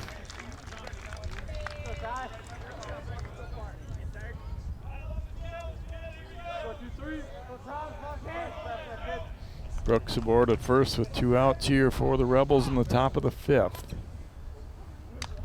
Trombley just got a piece of that one. 3-2.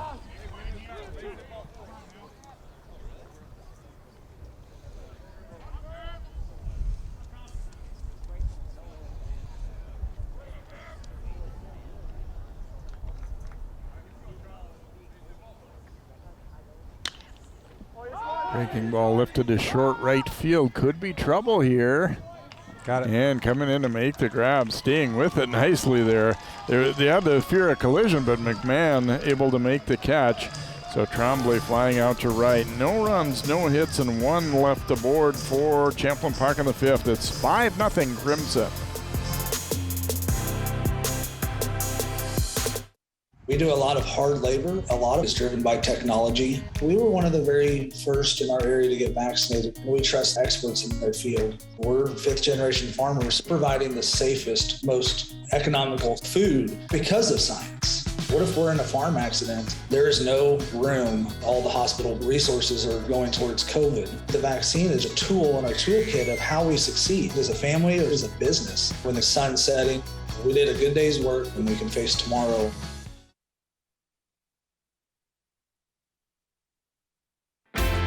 CCX Media, your source for great local programming, is now available on Roku and Apple TV.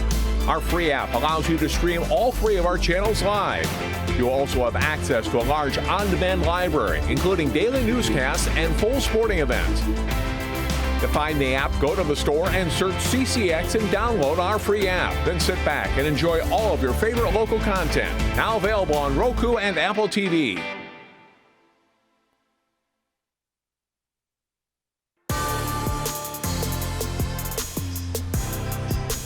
Look at the crowd on hand here. A lot of students as well, which is good to see. Obviously, you see parents and grandparents a lot, but good to see some of the kids coming out to watch as well. Here, McMahon, South, and Kilser scheduled to bat for Maple Grove as we go to the bottom half of the 5th inning. They lead at 5-0. They got 4 runs in the first, tacked on 1 more in the second, and then Loven has been pretty solid since then for Champlin Park, and trying to give his team a shot here. McMahon coming up, had a walk and a fly out.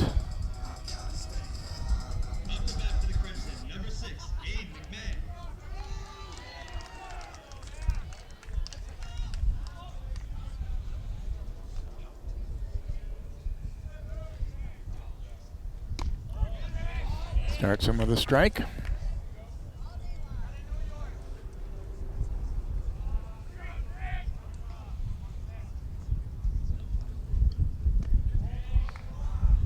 And now 1-1. It's not getting any warmer as the game goes along, I'll say that. I don't think the players mind, but chopper there. That one is going to get through the left side for a base hit as McMahon on for the 2nd time today, and his first hit. Didn't crush it, but put it in a good spot. Mason South will be the batter. We're going to have a runner. We again said McMahon coming back off injury, so you're going to run for him with Michael Ross down there at first base.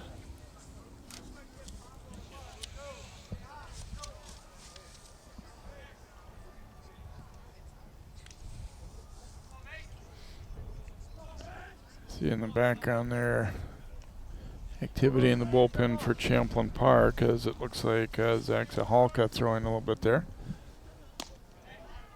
Taking up high for a ball. South, as we said, had the biggest hit of the game by far, as there's a look at Zach with a 3-run double in the first.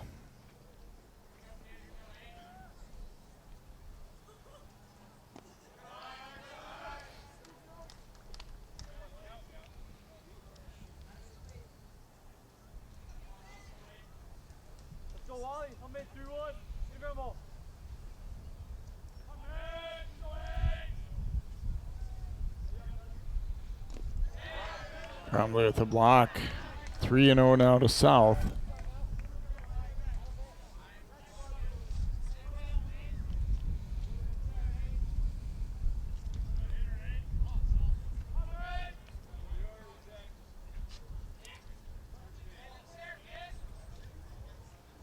And he'll walk him.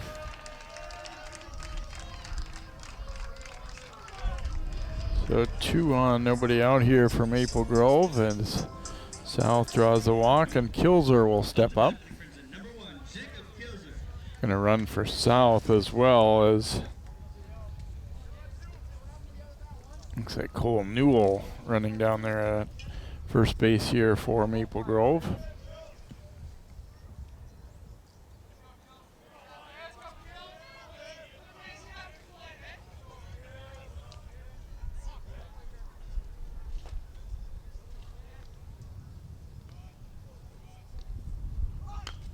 And drop down a bunt, but it's foul.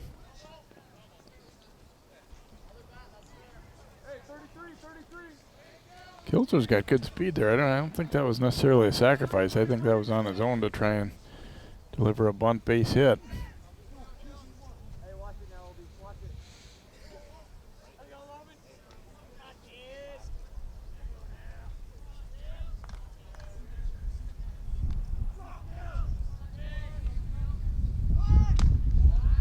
And squaring again there, but takes it for a ball.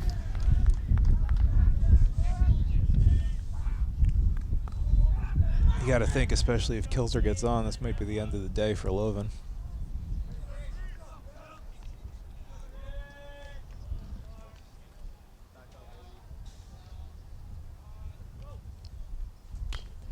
Bunts it again. It's going to be a fair ball. Throw to first.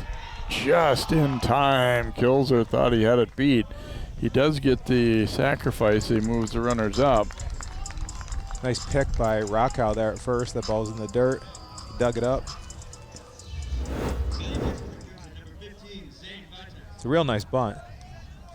Really a stumble there at third. That made that a... Yep. That's real close. Real close. Yeah. Zane Vitens, the first baseman, will bat now for Maple Grove. Fouls this one away.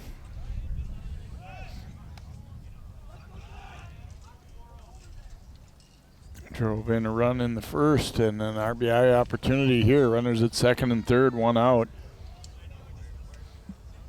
Maple Grove at 5-0, still a good lead, but boy, if they're thinking we could kind of put it away maybe here, or close to it if we could get another. Gonna go with the squeeze here, and it's a good bunt. The run will score. And get the out at first base, but Vitens drops down a good bunt, and Ross in to score. So 6-0 lead now for Maple Grove. Like you said earlier in the broadcast, Jay, you know, especially this time of year, you don't need to crush the ball. You need to get runs however you can get them, whenever you can get them, you know, and the squeeze here executed perfectly. Great bunt by Vitens. Brings the run home easily, and it's a 6-rip lead for Maple Grove. So we're going to have a pinch hitter here for Maple Grove as Chayton Fisher will come up. Fisher coming back off an injury, and so not in the starting lineup. But he has been one of their key players this year. 383 average, 8 doubles, a homer, 21 runs batted in. Not a bad guy to be able to bring off the bench here.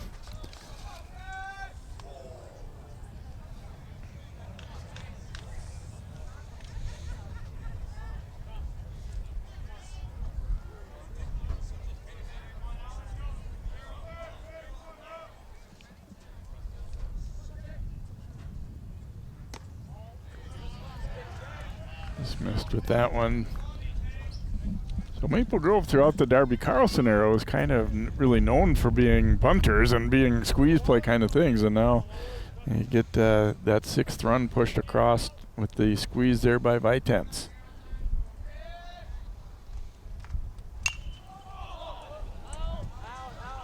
Pops this one back, foul and out of play.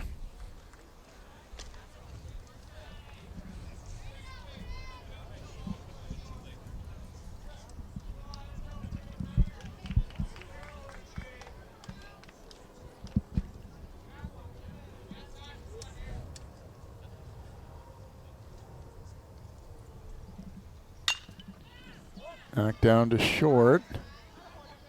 And throw across is in time. So the Crimson done in the 6th. They do tack on a run, though, on that squeeze. 1 run, 1 hit. No errors, and they leave 1. We've completed 5. It is 6-0 Crimson here in the Section 5 4A tournament. I'm a first-generation Filipino American. You don't always feel you're a part of the country you live in. It's this weird middle space sometimes that you have to live inside of. But when you meet others that are also living in that space, you'll learn to know that it's its own unique space too.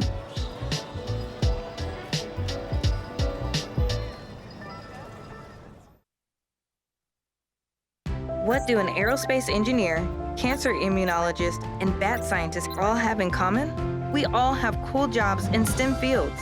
Whether it's building robots or learning to code, girls everywhere are finding their passion for science, technology, engineering, and math through positive role models and mentors. So dare to dive in, get connected, and explore.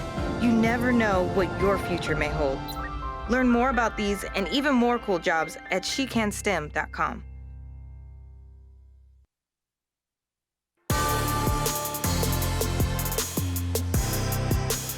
Welcome back here, Champlin Park. Middle part of their order, the 6, 7, 8 hitters coming up here in the 6th against Hunter Gerber. As you see him loosening up, he came in, did a great job in relief in the 5th. Struck out the first 2 hitters and then got Trombley on a short fly ball to right to help Zimmerman out of trouble after Zimmerman walked the leadoff hitter. So Oberstar and a fly to right and then reached on an error. Rebels down to 6 outs and they're down by 6 runs. Again, getting base runners hasn't really been the issue. It's bringing them home. And obviously the later you get into the game, the less margin for error you have to try and get things going. Gerber starts him with a strike. Oberstar says no.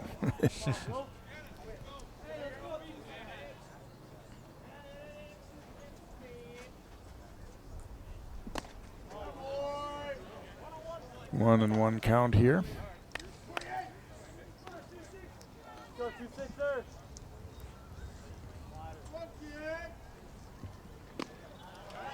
Cut and a miss there.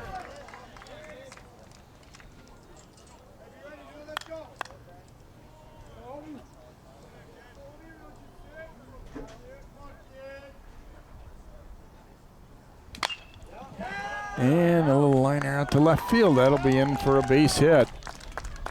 So Oberstar dropping it over the shortstop and into short left. And looks like we might have a, no, we got the Halka coming up here.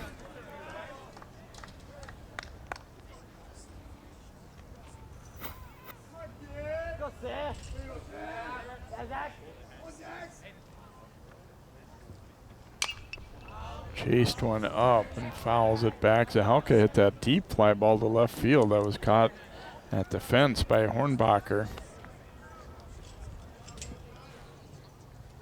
That's a, you know, when you talk about keys to a team, there is Hornbacher and left. Probably outfield defense isn't the first thing that comes to mind, but plays like that can make a big difference in a game if you don't catch that one. Hit well down the line, but foul. Yeah, I think that's important too, Jay. You know, in high school,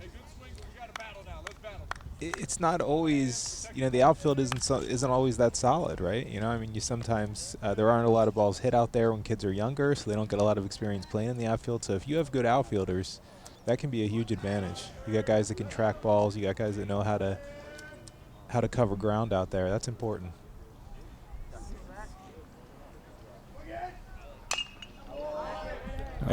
Foul there. Every kid wants to be the shortstop. You know, most kids don't say I want to play right field, but when you get to this point, at this level, you know, you need 9 guys out there performing. So the outfielders are just as important as anybody else.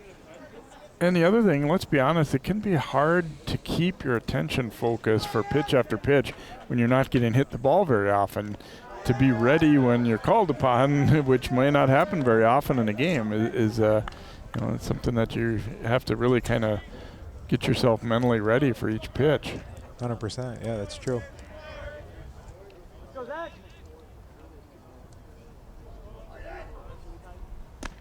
Outside with that one, 2-2. When we did a story earlier this season with Jack Mauser, the Hopkins left fielder, he said just that. You know, he moved to the outfield this year full time, and he said sometimes he's out there thinking about hitting, and it's hard to concentrate sometimes. You got to kind of make yourself stay in it.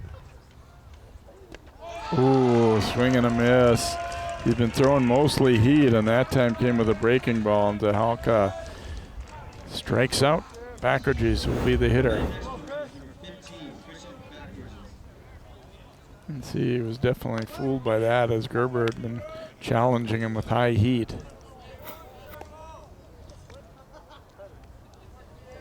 Come on, Buck. Come back, Daddy. That one, 5. Back. He likes you. Wouldn't think Oberstar would be running with this score, but still, as a pitcher, you try to keep him close. Down to short. There's one, relay to first. Dug out nicely by Vitens, and they get the double play. So Champlin Park done in the 6th. No runs, 1 hit, and no one left on base. We go to the bottom of the 6th. 6-0 Maple Grove here on CCX, courtesy of this DP.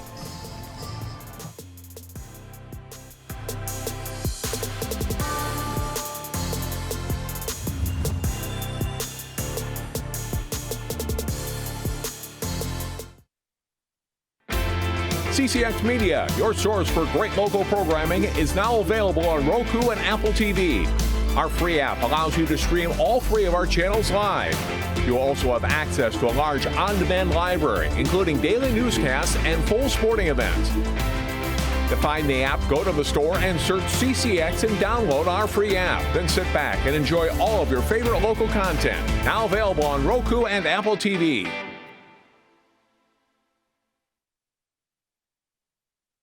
CCX Media is the first place you go for local news and sports. But did you know you can sign up for those stories to go straight to your inbox on our website? Simply go to ccxmedia.org. Click on the subscribe button, and from there choose which notifications you want to receive. Then we'll send your favorite CCX Media news, sports, and city events straight to your inbox. Sign up now at ccxmedia.org.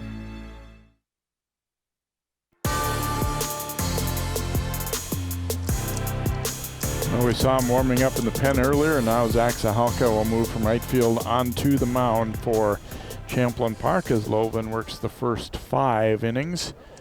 Leaves trailing 6-0. 9 1 and 2 hitters coming up for the Crimson in the 6th here. That means Riskadal will lead it off, followed by Albeck.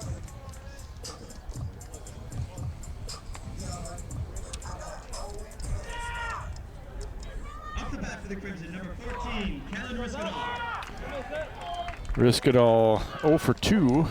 Couple of groundouts against the starter Loven.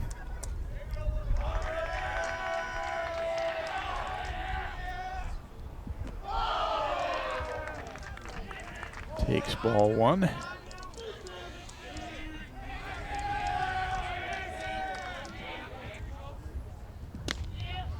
That one over for a strike.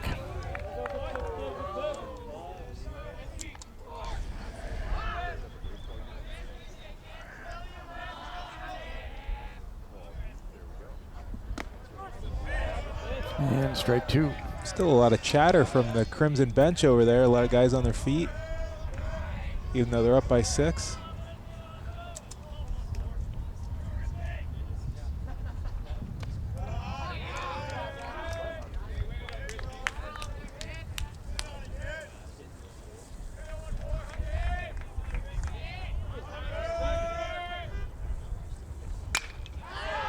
And that one lined up the middle for a base hit, so Riskadal will have himself a single here to lead off inning number 6. It's always a lift when your number 9 hitter comes through with a big hit like that. Just a Great swing on that one. He really just cut that one in half, right back up the middle. Leadoff runner on. Maple Grove with a chance to add to their lead here in the bottom of the 6th. Allbeck, the batter. There's a strike. He's been a thorn in the side of the Rebels, certainly, with 2 walks and a single, and also, as we talked about, the 4 stolen bases. I think we've established he's pretty fast.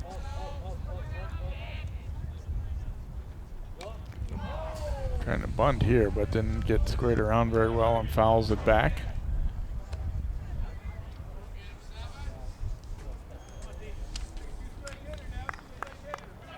Yeah, you made a good point there about Riskadal. I think even though they're up 6-0, it's still an important at bat individually for a guy like that to get, okay, we might need him in the tournament to get us a key hit at some point, and just, coming through like that certainly helps his confidence and just helps their team overall.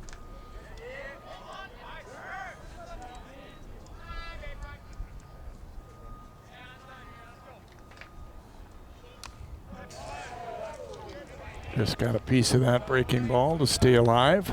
Well, and like you said, Jay, we've seen it happen over the years in playoff baseball. Some weird things happen. The best team on paper doesn't always win. So, I mean, if you can have guys deep in your lineup getting hits, contributing, that's going to make a difference, because you're going to need guys to do that as the playoffs go on. Pitch taken up high. We understand Mounds View has defeated Osseo on the other side of the bracket here in the winner's bracket. 4-0, so Orioles still alive, but now in the elimination play and losers bracket play. Mounds View, the number 2 seed. Smack to short, bobbled there, and then thrown away. Riskadal will move up to 3rd as Allbeck reaching on the air.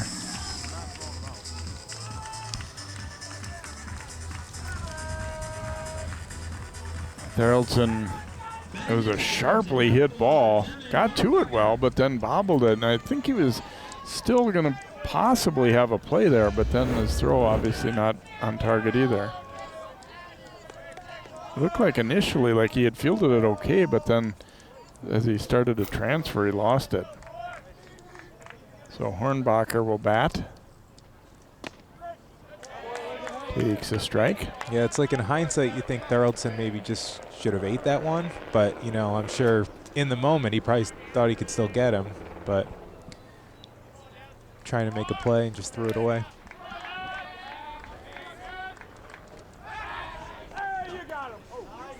Allbeck diving back in.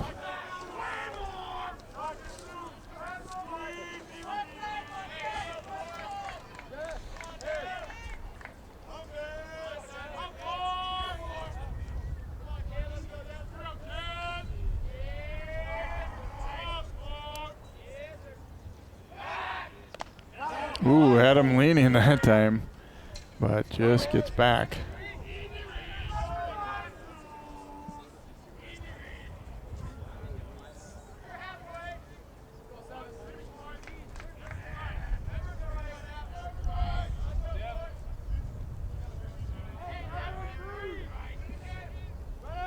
He is going. They will not make a throw.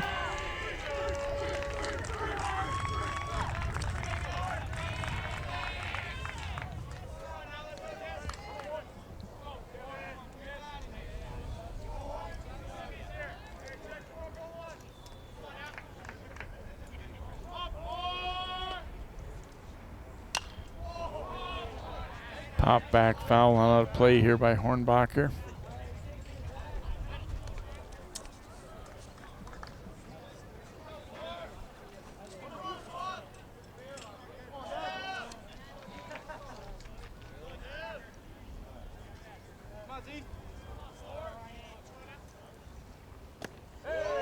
Man, a swing and a miss, and down he goes on strikes.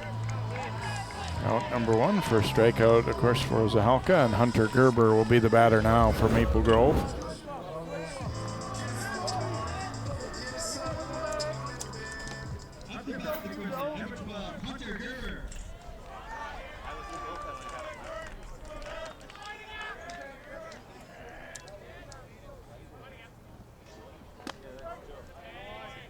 Takes a strike there. Gerber at an RBI single in the second inning for Grove. He's come on with 2 solid innings of relief as a pitcher.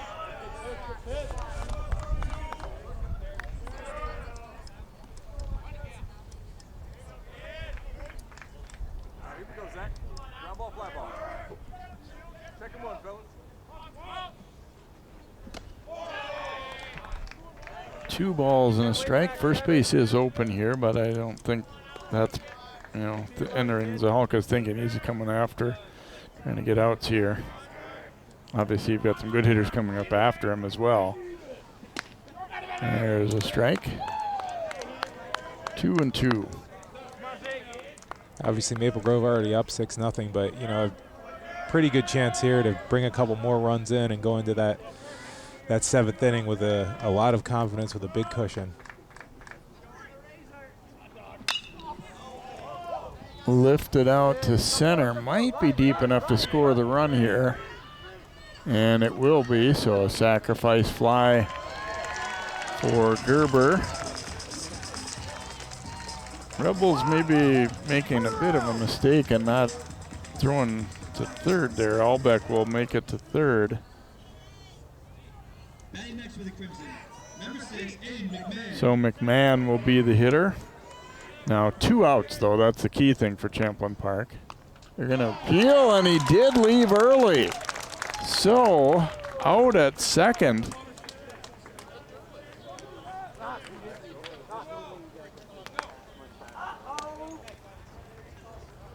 And the inning will come to an end. Now the discussion is gonna have to be, does this run count? I don't believe it will now. So let's see if the umpire makes a signal. Looks like the run does count. So it'll stay 7-0 Maple Grove after 6 here on CCX.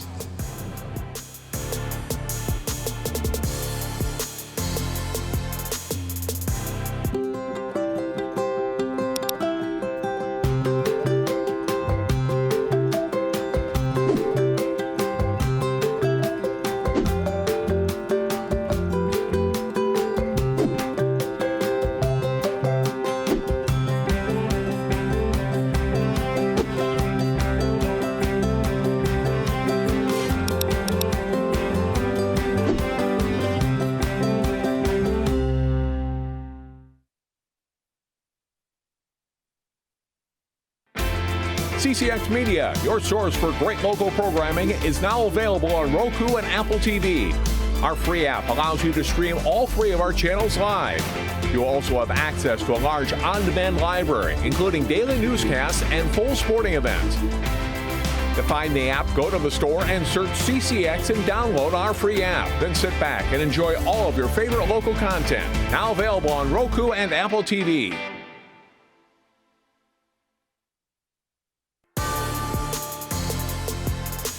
Well, some discussion going on now that this run, Champlin Park's maintaining that run should not count. The umpire did signal that it counts.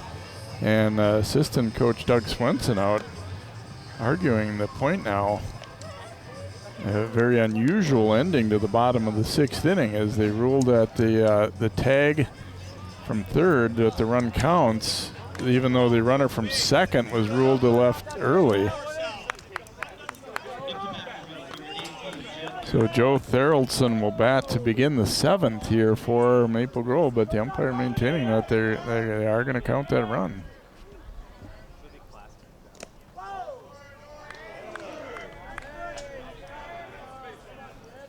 I mean, it may turn out to be a moot point here, but still, it's there's a chopper left side. Long throw, and no, came off the bag. Vitens couldn't quite hold his foot on, and the Rebels will get a leadoff runner on as O'Dwyer's throw pulling Vitens just off the bag. It was a tough play and a pretty nice play. Good throw, but oh yeah, he's off. Good call. Good call by the umpire. So Jack Harris will bat with a runner at first. Nobody out here for the Rebels. Gerber on in his 3rd inning of work.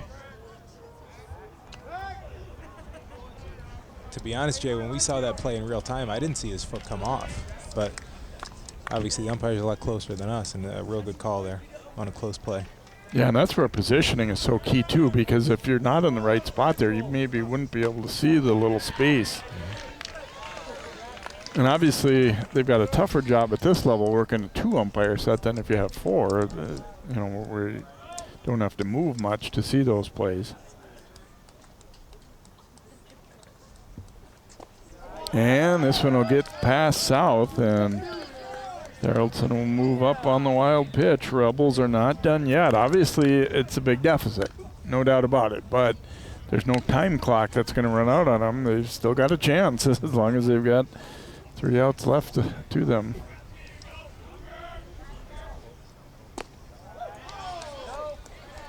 That one was low.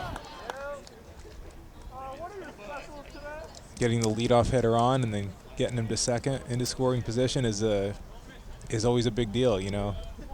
When you're kind of down to your last at bats here, down to your last 3 outs, getting that lead runner on, that leadoff hitter on is a big thing. Gives you some confidence, makes you think you can put a dent here at least.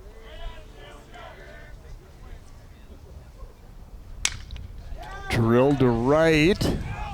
That one is going to drop in. Runner had to hold up though, so they'll hold him at third. Obviously there, runners at the corners as Harris drops a single in right.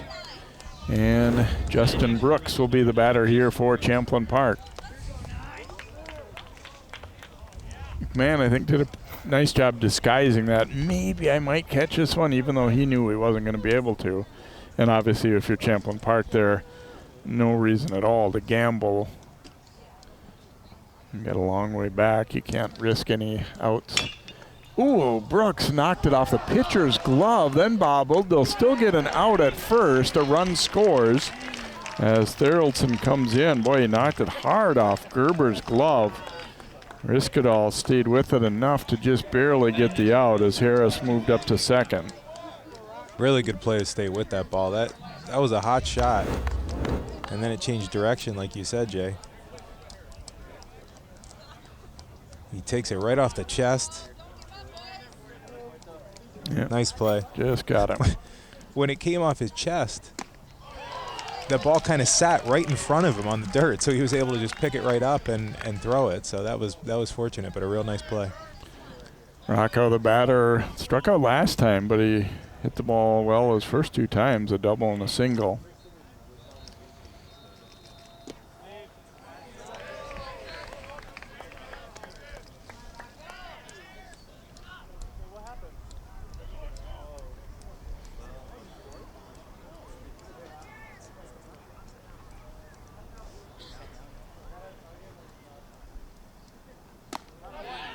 Breaking ball over for a strike. Gerber, Rocco was actually the first batter that he faced when he came in and got him on strikes.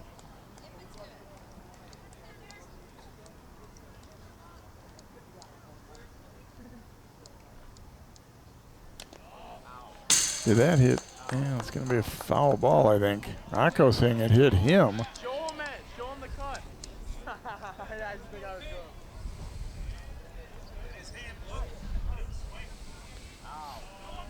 The umpires are going to get together and discuss here.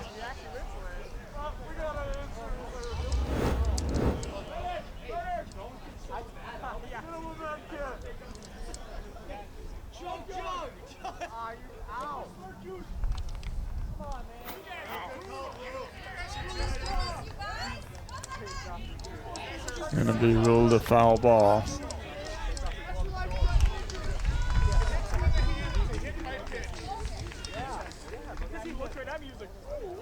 Ryan Tome discussing it here.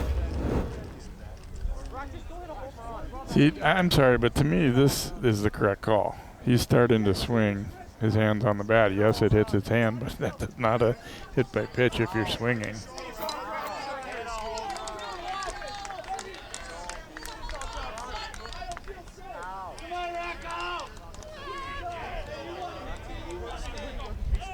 Rocco now, obviously he would like to be on base, but he might have to look at this as an opportunity now. Now I'm going to be able to try and come through and knock in a run. Fouls it back.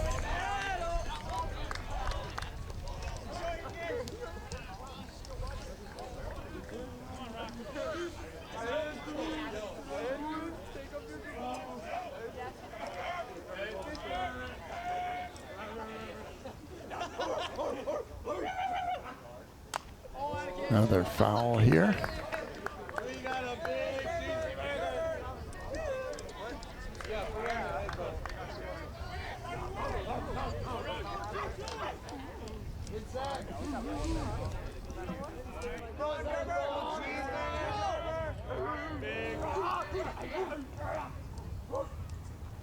And a rip and a miss, and Gerber will win the battle.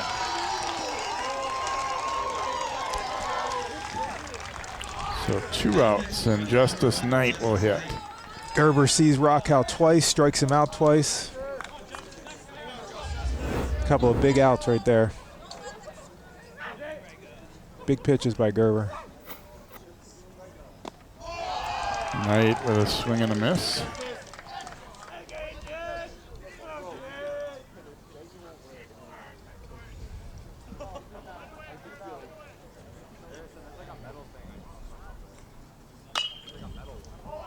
And foul past the third base coach there, so down to their final strike perhaps here. 0-2, 2 outs, top of the 7th for the Rebels. You got to really be impressed with what Gerber's done here, Jay. You know, I mean, obviously he came in with a big lead, but you kind of had the feeling that Champlin Park was right on the brink this whole game, you know, and he's really shut him down. Oh, they'll check. Let's see. No. That was close.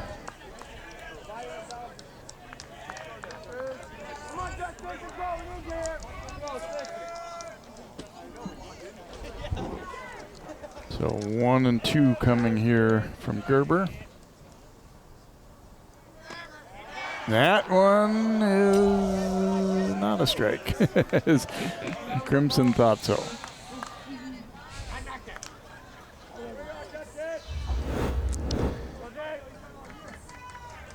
That was the previous check swing there. That was awful close. And that one missing outside. 3-2.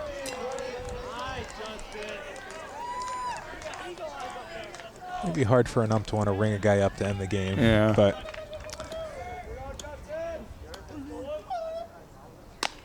and that one definitely high and outside. So Knight will work out a walk here. Rebels still alive. First and second, 2 outs. And Tyler Trombley will be the batter.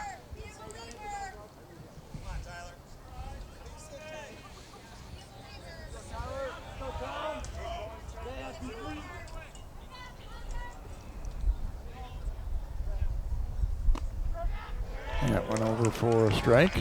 Trombley 1 for 3 today out of single back in the first.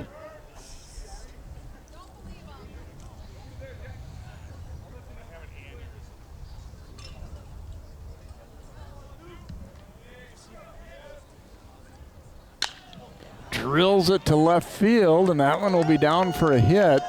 Gonna send that runner, and then it got through the cutoff, so the run will score. As Harris is around on the RBI single by Trombley. Champlin Park not done yet.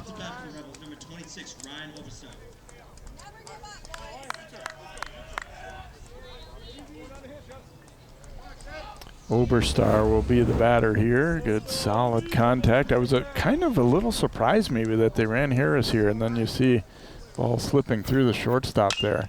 Another well-hit ball to center field, and this one will be down as well. And another run scores for Champlin Park as Oberstar coming through with the base hit. Knight is in.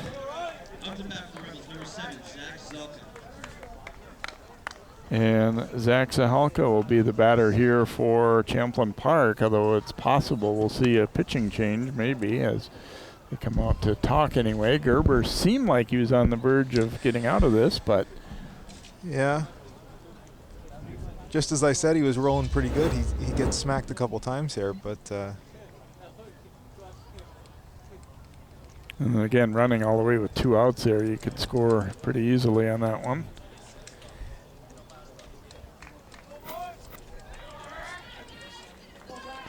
They are going to stick with Gerber to try and get out of it. Zahalka will be the hitter. You know, it's interesting, Jay, because it's some of these line drives and fly balls that the Rebels kind of hit right at some of the Maple Grove outfielders early in the game. Now they're dropping and they're getting runs. So it's just a kind of that slight difference is what's making allowing them to plate a couple of runs here in the top of the 7th and cut the lead down to 7-3.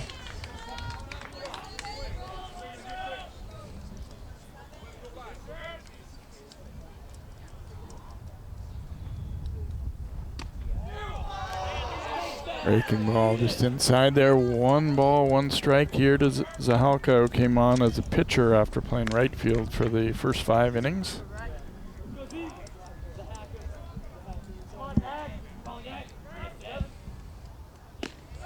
There's a strike. And again, they're down to possibly their final strike here, 1 and 2.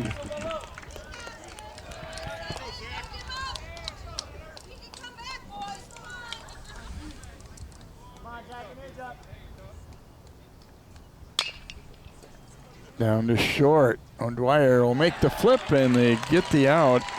And Maple Grove will hang on for the win despite a little bit of scare in the 7th as Champlin Park coming up with 3 runs in the top of the 7th, but they will fall short in a 7-3 loss here to Maple Grove. And yeah, very, very interesting game, Jason. What you said there in the 7th is exactly right. I mean, certain innings the Rebels hit the ball hard at people, and then in the 7th it didn't happen that way, but they were they were just too far behind to come all the way back there.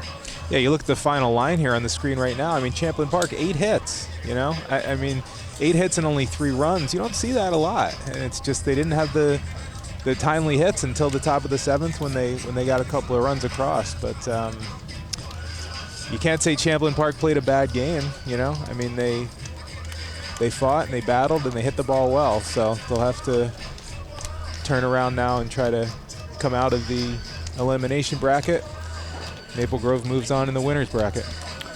There you get a look as Mounds View, the 2 seed, beat Osseo, the 3 seed today. And so Maple Grove, that winner's bracket final, if you will. Maple Grove and Mounds View, the top 2 seeds. It's always interesting because Mounds View is a team that we never see. The rest of it is mainly people over in this area, Northwest Suburban Conference. Mounds View has had a great program, and they always are, you know, a little bit of a mystery to these teams. But that should be a great matchup. And then you still got Osseo alive, and they will be facing the Titino Grace Irondale winner, and Spring Lake Park and Champlin Park will be playing as well in elimination play. Again, those games coming up on Friday. Hope you've enjoyed this one. Entertaining ball game here today. Maple Grove, those 4 early runs leading to a 7-3 win. Their 17th of the season. For Jason Melillo and all of our CCX crew, I'm Jay Wilcox. That'll do it from Maple Grove, where the Crimson defeat the Rebels 7-3.